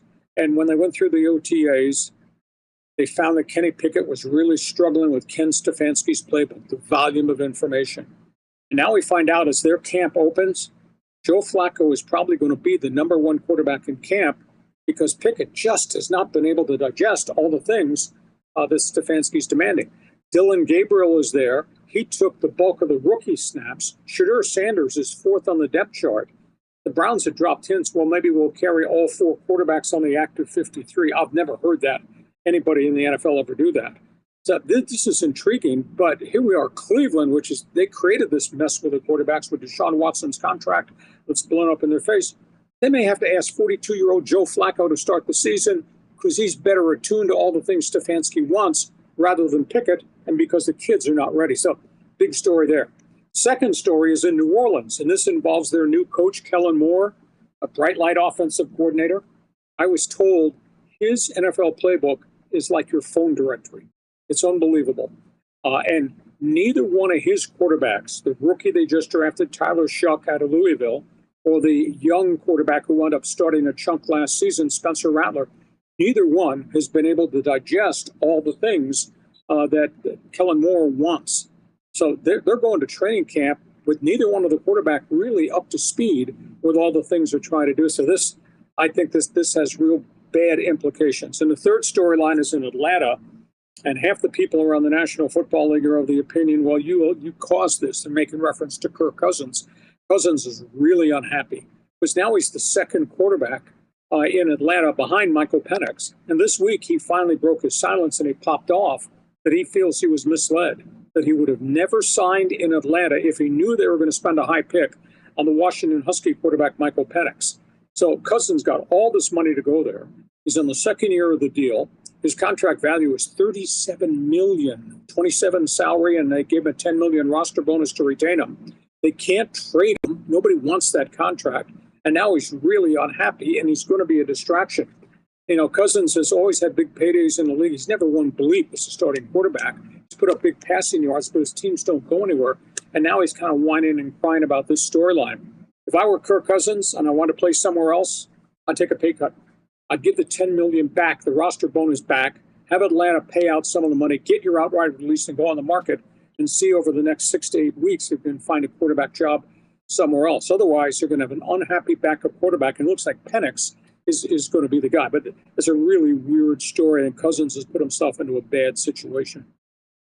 It was weird. Well, they signed Cousins and then drafted Penix right after that. So I think you had the controversy leading into last year, and Cousins, he's coming back from that Achilles injury, didn't look great at first, and then they went with Penix. One other thing that you have in your notebook, Lee, stadiums, and could the Chiefs, like what's happening with this Arrowhead? The Chiefs and Royals, their lease is up soon. What are they going to do in terms of, I don't know, renovating or moving the stadium? What's the latest on KC? Mike, this is a very, very emotional tug of war. The Hunt family that owns the Royals, owns the Chiefs, and obviously Arrowhead Stadium, they want to do renovations. The Royals baseball stadium, which is right next to Arrowhead, that stadium needs to be torn down. The Royals want a new stadium. Well, the state of Missouri, they put it up for a vote, and the county voters said, no, we're not going to add more money in taxes to renovate Arrowhead and give more money for the new baseball stadium for the Royals. So in the whole process of this thing was stalled across the state line. Kansas, the state of Kansas, came up with a proposal using state lottery funds and things of that nature to come up with financing for both the Chiefs football stadium and a Royals baseball stadium. Now, the Hunt family would pay a piece of what's gone on for the NFL stadium. The Royals would pay a piece. But they're proposing in Kansas, they'd fund 70% of the construction cost for two stadiums. So now there's an emotional tug of war back there because the Chiefs really don't want to leave Arrowhead. They don't want to move across the state line, although it's only 8 miles. They don't want to be in Kansas. And the Royals at this point in time can't find the funding to help them build in Kansas City. So they're really seriously looking across the state line. Now the leases run, I think it's till 2030. You're not going to build a stadium in 15 minutes. It takes a long period of time to do it. But at this point, nobody's willing to sign an extension because there's not enough money in Missouri to do it the way the Chiefs want or what the Royals need. So they're looking to the Kansas thing. But the emotions, the Hunt family does not want to leave Kansas City, Missouri. But at this point, nobody has all the money together to keep them in Missouri, and the Royals can't find a solution to the baseball stadium, so they're looking seriously there. So it's going to be fascinating to see what happens going forward. But the state of Kansas, just approved 70% funding for two stadiums, which the Chiefs don't have on this side of the state line in Missouri, if that makes sense. Well, it'll be interesting to follow. Iconic parking lot there with the Kauffman Stadium and Arrowhead Stadium together. We'll see what happens. They're always interesting with the politics involved. And I think citizens are sick of funding these billionaires, and they get to keep all the profits. Another one, Cleveland. What's going on with their stadium? The owner wants to leave downtown? Well, the Browns they're set on leaving the Lakefront Stadium. The stadium needs renovation. City of Cleveland and Cuyahoga County have offered like $475 million in local funding to renovate where the Browns are right now. Jim Haslam says, no, I want out.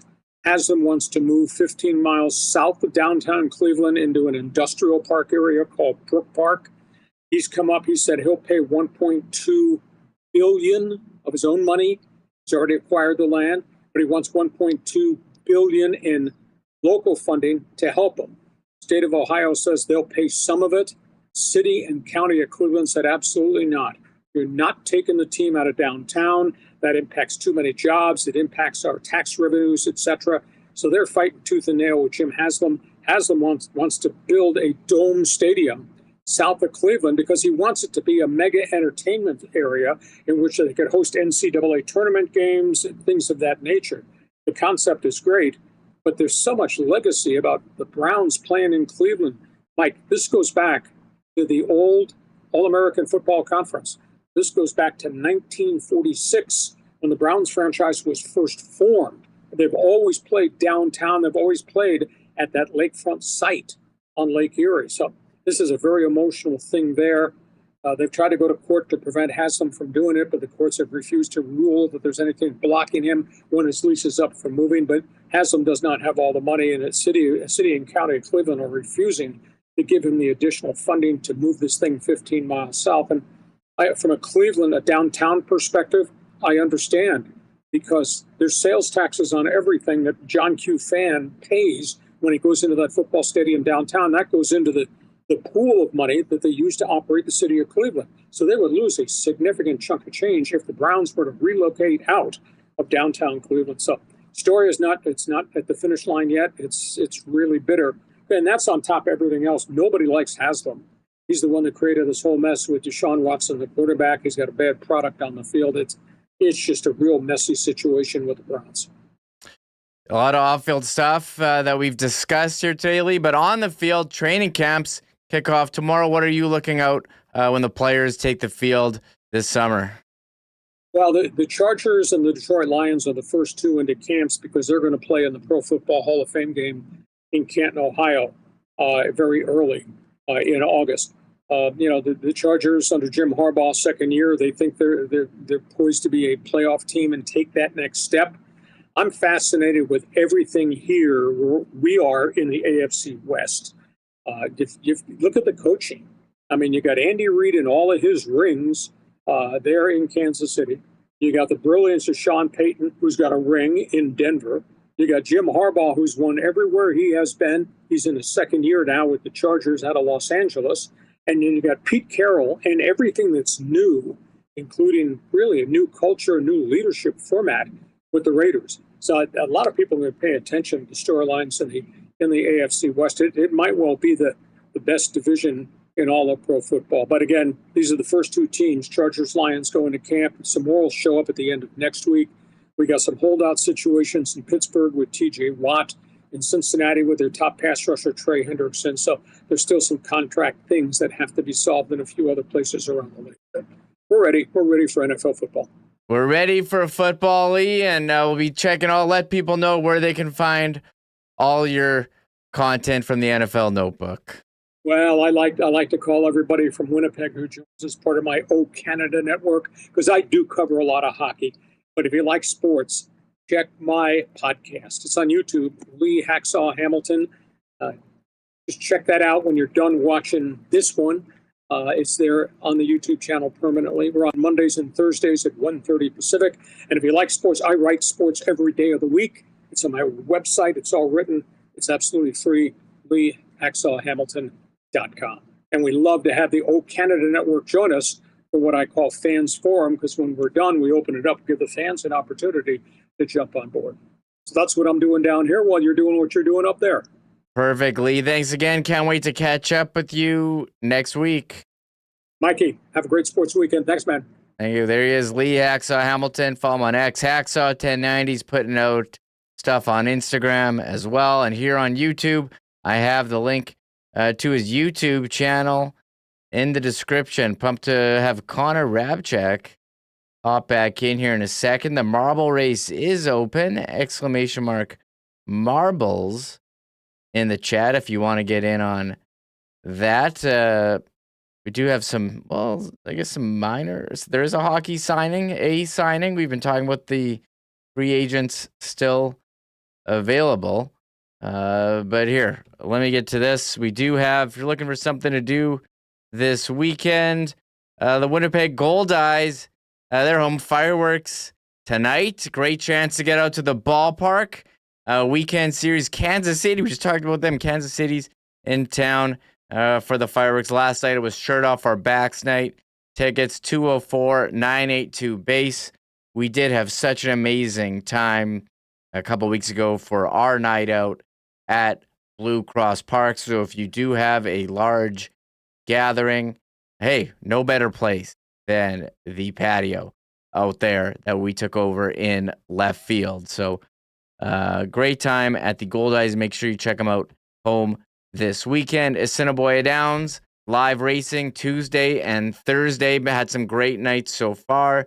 VLTs, great dining options, free admission, free parking. And if you're planning on attending a race night, make a reservation in the clubhouse dining room and enjoy the world famous prime rib buffet. Make sure you're checking out their YouTube channel as well. Kurt and Stretch giving you their picks. Hustler and I do our duel at the Downs. He's got a bit of a lead on me. We'll be back at it on Tuesday. And Breezy Bend Golf Report. Let me check. It's a Scottish Open this weekend. I talked about it with Pat Gregoire. And leading right now is Gotterup at 9 under. Or sorry, 9 under today, but 11 under total. Where's Scotty Scheffler? He's way down there. Manitoban Aaron Cockrell was taking part as well. All golf reports brought to you by Breezy Bend, home of this year's Manitoba Open. Thinking about making Breezy your long-term golf home? Contact Corey Johnson at the clubhouse or visit breezybend.ca for more info and to get on the waiting list.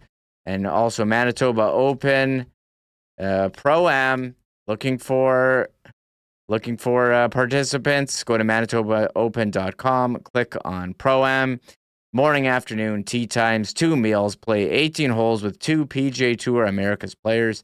Unlimited on-course beverages, $4,000 for a team of 4, and all players receive a tailor-made Spider putter. And we've been taking feedback for Fans First.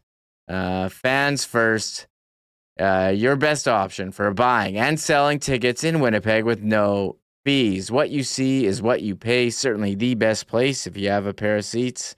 If you want to buy or sell them, I can tell you as someone who on the occasion has had to buy or sell a pair of tickets utilizing it. So user-friendly. Customer service is great, and you're getting paid the next day right after the game. Jets games, we usually talk about Jets and Fans First. They do have Bomber tickets as well, and they're going to be busy because I just saw the Bombers announce the next home game on the 18th is a sellout.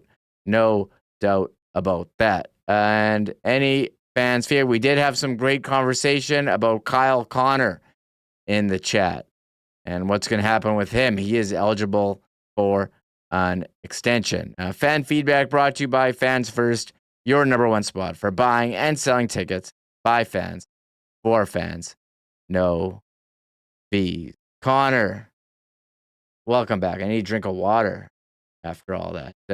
What's going on over there, Connor? Unmute yourself first. That's not me. You got it clicked on in the box here. There we go. Hello. Doing well. I've been watching the show. Some great conversations with Jeff with the DoorDash Frosty. I can't believe that.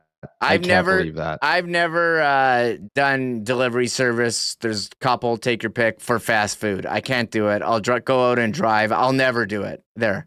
I'm never door dashing, make any fast food. Take your pick. I won't do it. Are you Are you into that sort of thing? I'll DoorDashing? DoorDash like when the situation calls for it, not a Frosty, because then you're paying like triple what a Frosty normally is because of the fees and everything. So I DoorDash. I DoorDash dinner sometimes, or Oh, my family will order in. I'll Yeah, do it, but I'm saying for fast food. Are you going to do it on fast food? you know, like NFL Sunday when I'm sitting there and I just DoorDash like Wendy's, you know. I don't know. I do it. I DoorDash fast food on NFL Sundays. That happens, but there's not many times. Look, I do it too. I'm just not doing it on McDonald's. I live close enough to McDonald's that I can go out and get it myself. We did have some news. I mentioned, Connor, the Bombers, 8 straight sellouts. The home game 90s night. Pretty incredible what we've seen from the fan support here so far for the blue and gold. Yeah, that's incredible. And, you know, it's a Friday night. They're coming off the bye, going for revenge against the Stampeders. There's a lot of reasons to get fired up for this game if you're a Blue Bombers fan. And the support is just incredible. And they have 2 more games in August, 2 home games in August. One's on August 1st. The other one is August 14th. And I have no doubt in my mind that those ones will also be sold out one way or another, because the fan support has been incredible. Hustler described it 2 weeks ago or so as the golden era of Blue Bomber fan support. And with every passing sellout, that statement becomes more and more true. And yeah, I'm, as a season ticket holder, the last couple of years here, I think I'm in like year 7 or so, couldn't be happier to go to every single Bomber game and be in the stands with that crowd, that sellout crowd on a Friday night. It's going to be fun, Remo. Yeah, we did have some hockey news. We're waiting on a signing. How about this one? San Jose. We talked about adding salary and a guy like Ryan Reeves. How about this one? Signing Jeff Skinner, 1 year, $3 million. Got his first taste of the playoffs this year with Edmonton, but back to a bottom feeder going to San Jose. Thoughts on Jeff Skinner signing with the Sharks?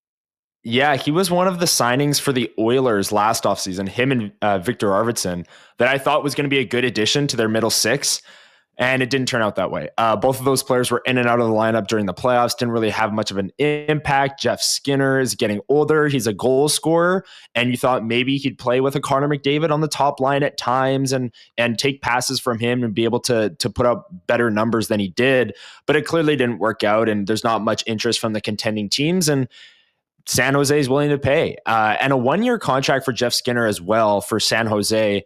If I had to guess right now, I'd say he's on a different team next year at the deadline. 1-year deal, $3 million. Maybe you see some single retention. Again, like we mentioned at the top, you can't do a double retention on a contract anymore unless there's a 75-day gap in between it. But I think you'll see Jeff Skinner on a different team at the deadline because it's a 1-year deal. It's relatively cheap, and some team will be looking for scoring depth on their wings. So I think Jeff Skinner, 1-year deal with the Sharks, but I don't think he'll be a San Jose Shark the entire season. That's just a guess, though. Interesting stuff there. And more off-season news. The Stars hired Glenn Gulutzan as head coach. They announced today a member of his coaching staff, David Peltier, as the assistant coach. I think you might be a bit young, Connor, but I know people in chat will remember him from the 2002 Olympics. Figure skater with Jamie Saleh. He's been the skating coach for the Oilers the last 11 years, and he'll be an eye in the sky during Stars games. Like, they put up this picture. Where's the picture they put up? And I'm like, who's this older gentleman? I don't remember him looking like this, but 2002 is like 23 years ago. It's been a long way since the Russian judge screwed them and all that happened. So David Peltier, a familiar name, assistant coach with the Dallas Stars. I don't know. I mentioned the putter that you get for the Manitoba Pro-Am, but how about this? Yes. Odyssey Golf. I guess Happy Gilmore 2 is coming out later this month. The long-awaited Happy Gilmore 2, and they have to come. When you come out with a movie, you got to have all these side promotions. So they've already announced collaboration with Subway on cups. Nice. Because, Happy Gilmore did the Subway commercial in the first one. Yes. Yeah. And Well, Odyssey's getting in on it. How about this? Odyssey just they say go to your happy place and just tap it in with this limited edition Happy Gilmore 2 hockey stick putter. Are you gonna pick That one? is I don't so even know sick. What's the That price is so of this? cool. Yeah, Is that legal? I already suck at putting, so if it makes my putting worse, so be it. That is pretty sick. I don't know how excited you are for the sequel, Remo. I think, the first Happy Gilmore obviously was incredible, and I'm not as excited for a sequel. I didn't think it needed a sequel, but this putter is pretty cool. I'm not gonna lie. Let me see. How much is what you think one of these is? Like $250? How much is a putter? I don't even know. I don't golf. They got the Odyssey. They got oh my god, $500 for this putter. Okay, never mind. That's probably US. It is US. You can get balls. That's how much a putter is? Well, a limited edition putter. That normal putters are not $500. That's wild. That's crazy. I'm out on the Odyssey Happy Gilmore 2 putter, but sounds cool in theory. They got balls. You can get a sleeve of balls for Happy Gilmore balls, all in the hips, $60. Gotta take advantage of all the marketing that just tap it in balls. Well, I'm looking forward to it. I can't wait. It seems like they're just doing a bunch of callbacks. I'm here for it. And there's a lot of comedy movies, sequels that I haven't seen. I've got a long list of comedy movie sequels I haven't seen, but Happy Gilmore 2 will not be on. I'll be watching day one on Netflix. It will be...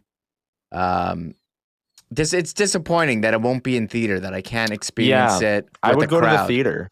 I haven't been to a movie in theaters. All full disclosure, Jackass 4 was the last movie I saw in theaters. Wow. What year was... And you got to experience it with the crowd. I remember seeing Borat in theaters. It was a great time. But Happy Gilmore 2, I want to see that in a crowd, so I don't know what I'm going to do. I would have my friends over to watch, but we're going to be watching late. We'll wake up everyone in my house.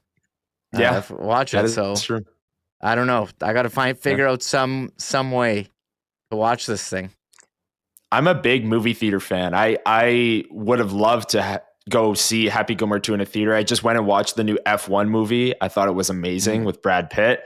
I like watching a lot of movies. The Jurassic World movie that just came out too is getting really bad reviews, but I still want to go see it. I'm a big movie. Superman, I'm going to go watch. Everyone's talking about it. Reviews are quite good. So I have high hopes for that one. I will be going to a theater to watch Superman probably next week or this weekend, actually. We'll see. You free this weekend, Remo, to go watch Superman? What am I doing this weekend? I'm going to Winnipeg Beach tomorrow and Sunday. I think I got plans at a pool, so we'll have to see. I don't know. I guess in the evening. I used to go to the late show all the time. They still got like 10 p.m. showings. They still got that. That's the time to go. It is. Superman, maybe I would go, but I haven't. Chickster says Jackass 4 came out in 2022. So that's the last time I went to a theater. I don't know. Everything comes out. Everything comes out on streaming now. I don't need to go. Sorry, movie theaters. I used to go like every Tuesday. Not anymore. It's also way more expensive now. Like you get 2 tickets, 2 popcorns, and 2 drinks, and it's like minimum $70. $70? No, like $60. Yeah, I mean, like 2 tickets is $20. Oh, maybe $50, 60-ish. Yeah. You're not sneaking a can of Coke in your jacket pocket in the theater, and then you click it open when the volume goes down. That's what we used to do. No, you got to be an ethical moviegoer, Remo. You got to do things right. No, I'm kidding. But yeah, I'm a big theater guy, but the prices sometimes are a little high. People are saying, what about Naked Gun? I would see Naked Gun in the theater with Liam Neeson. Sure, I'm in for Naked Gun. Darth Skater says you got to go for big experience. I didn't see Top Gun in theater. I know Jeff was raving about Top Gun when it came out. I never saw that. I've never seen either one. So that's insane. By the way, you haven't seen either Top Gun? No, I don't care. Wow. Winnipeg movie talk. Yeah, Winnipeg movie. Hey, it's summer. Anything goes this time of year. We were so close. I don't know if people want to hear this. Connor and I we're close to doing a segment where we ranked the Jets jerseys. So it's that time of year where anything goes. But it's time for the marble race next week. Time for the marble race. Yeah, next week, ranking our favorite Jets jerseys, and in honor of Country Thunder yesterday, which you were a part of.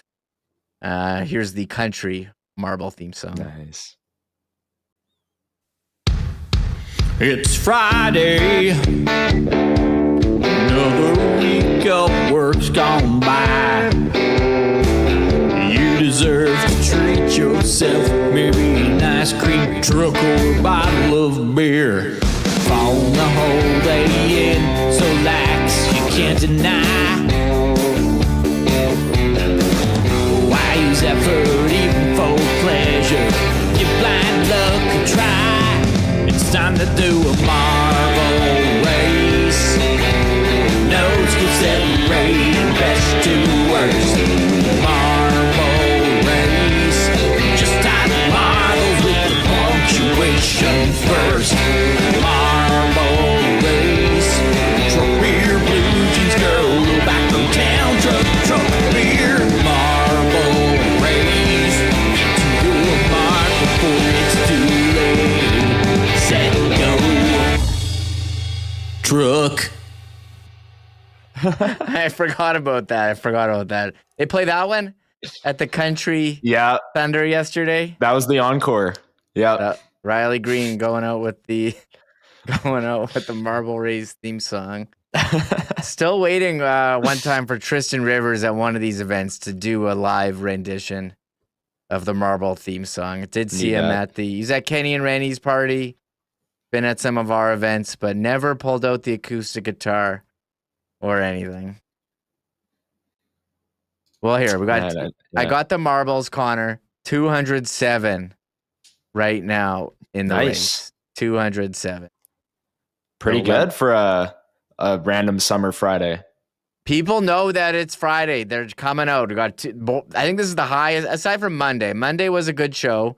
We had a lot to recap on the weekend. If you missed Monday's show, we talked about Nikolai Ehlers, played his press conference clips.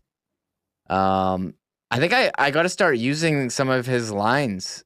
The Jets didn't do anything wrong. It could be up there with Jacob Trouba's I was born to be a top pair right side defenseman, or Rutger McGroarty's. Yes, I was going to say. It didn't feel right. The jersey didn't feel right. The top reasons that players left the Winnipeg Jets. What was Pierre-Luc Dubois' reason? He didn't know what was for dinner? That came out of that. Did he have did he ever say? I think he kind of just shook his head and was like, no, like the Seinfeld episode with the pie. Yeah. Yes. I don't know. I actually don't remember if he had a reason or not, but maybe that'll be our next ranking, Remis, is ranking the ways in which players who have forced their way out or left the Winnipeg Jets, their reasonings. Yeah. Schickster says Ehlers gave the Jets the "it's not you, it's me." And he kind of did. And that's what T. Will agrees with that too. So Eric says PLD's bank said no, and yes, PLD was with his bank at the draft in the box. So let me save these marbles. What's the date today? I put Hustler in July 11. Nice. July 11. And I was gonna pick a track. I was gonna pick a fancy one, but I didn't really like any of them. So we'll have to go and pick them as I load the marble track. Connor, what's up for you this weekend? Are you going to head over to 7-Eleven and get that free small Slurpee? I might have to tonight. Yeah, that's a good call. The new college football video game just came out, Remis, and I'm a big fan. I was a big fan of, college football 25, the game last year. Now it's college football 26. Big fan. Shout out Nelson Hackowich. Yes. He puts the CFL teams in because you can put custom teams in. So all weekend I'm going to be playing the Banjo Bowl or Bombers Stamps in college football. And again, you can't import rules. So it's going to be another fun summer of the commentators surprised when I'm punting on third down because I got to play by CFL. What? You have to punt on third down. You're playing CFL. You can't. you can't go to fourth down. There's no fourth down. But anyways, yeah, look at that. You even got Zach Collaros in there this year. You can put players in. So this is my weekend. Shout out Nelson for giving me some weekend plans. I will be playing a season mode with the Bombers. Yeah, Nelson Hackowich putting the CFL jerseys. And this is one thing I think is CFL. They've had a long time. They need some type of video game. I don't care if it's on your phone. I don't care how simple it is, how good the graphics are. Figure something out where we can play as CFL teams in video game format. You may have to pay some money, call it a marketing fee. I don't think anyone's going to pay you for a license. But this guy's done a fantastic job in importing the teams into college football. I would just play 4 downs. Come on, Claude. You're getting... No, you got to punt on third down, man. Got to punt on third down. You're getting silly there. So there's that. He's got all the raw. So search for, if you're playing the college football, Hack 28YQR in the download center. I downloaded it last year and put out a video on X and was like, whoa, how do you do that? That's pretty cool. So maybe I'll do that myself. All right, time to load the marble race. We have like over 200. Show it to everyone in chat. If you are here, hit the thumbs up, hit the subscribe button. We're here every day. Well, every weekday, talking Jets, Bombers. Next week, counting down to the Bombers' sellout game against Calgary, the rematch. I swear, if the Bombers win, they have to have some kind of crazy celebration just to rub it in the face of Calgary. Right? Come up with some fake trophy. Don't they need to do that? You can't let them celebrate like that after a regular season win. No, but if there's a trophy on the line, then... Well, maybe the Bombers need, more games with trophies on the line to get this out of their system. I don't know, because every time there's a trophy on the line, Remis, we know what happens, at least the last couple of years. So do we want a trophy? Whoa, I guess the Banjo Bowl, they do pretty good. Connor. The Banjo Bowl, there's a trophy, and they win that one. But Connor, that was harsh. Too soon. I know, the vibes are high. People are feeling good. Yeah. Sellout going to be a beautiful night at Princess Auto Stadium. Okay, 208 marbles in. I've talked enough. People are getting mad at me. I can already see. Let's fire up the marble race. And Schickster was the first one. Shout it out. Temple of Steve. Nice. Let's go. Let me do it. And I'm going to do the play-by-play.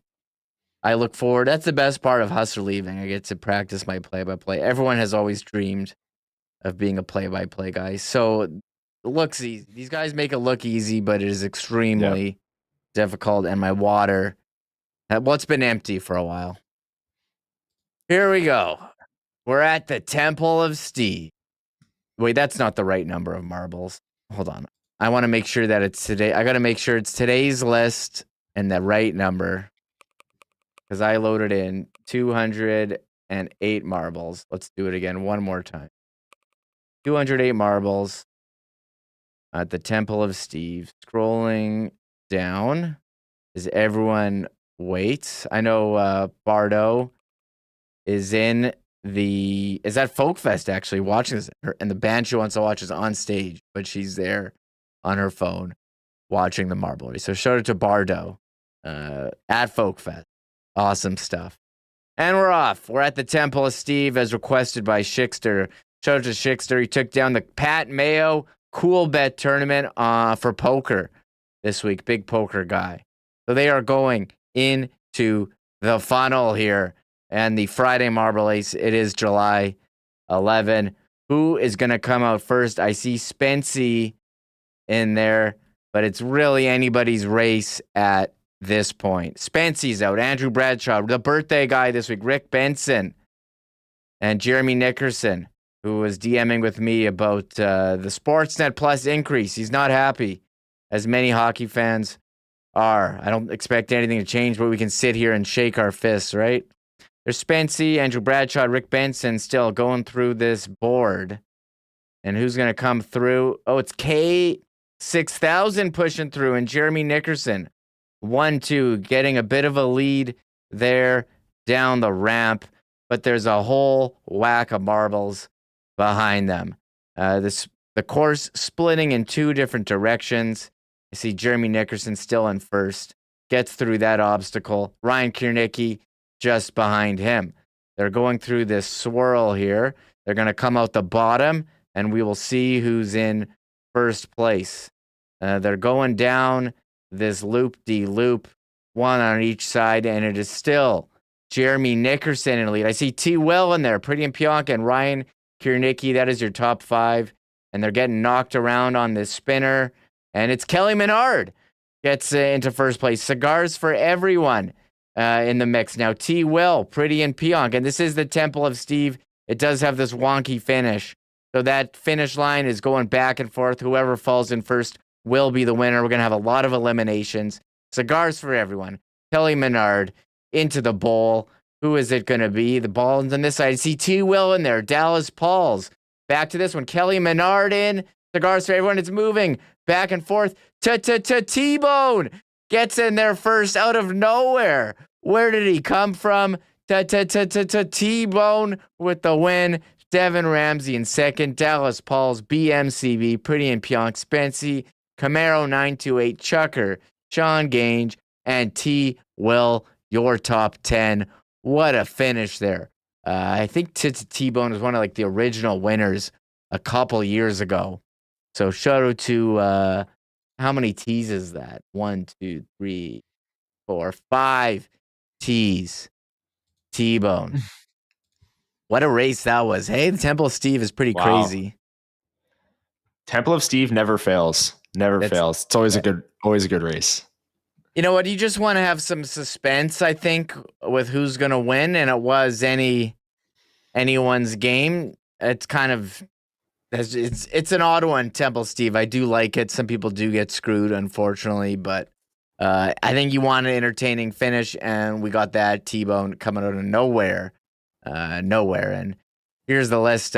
T. Will was in there, finished 10th. There's Hustler, 15th. Good finish for him. So many names to go through. Shout out to everyone who came out and participated. Shout out to you, Connor. You were at the Coldplay show. Made it back.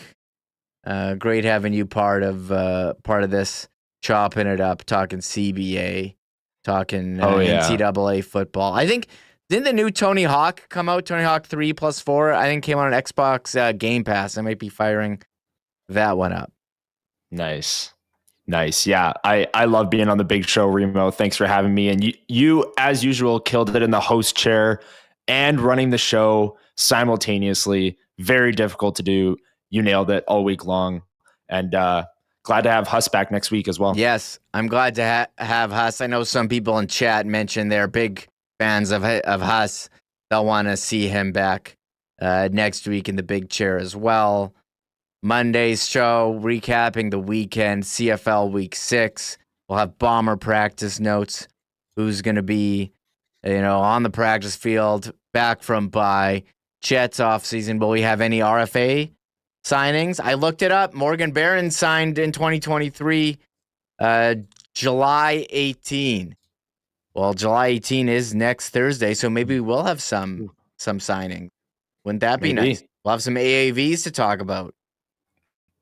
Hopefully we get some signings. Some Jets news would be nice. I will say that. And WST Bombers report also, Remis, firing that up next week with Schnitzy.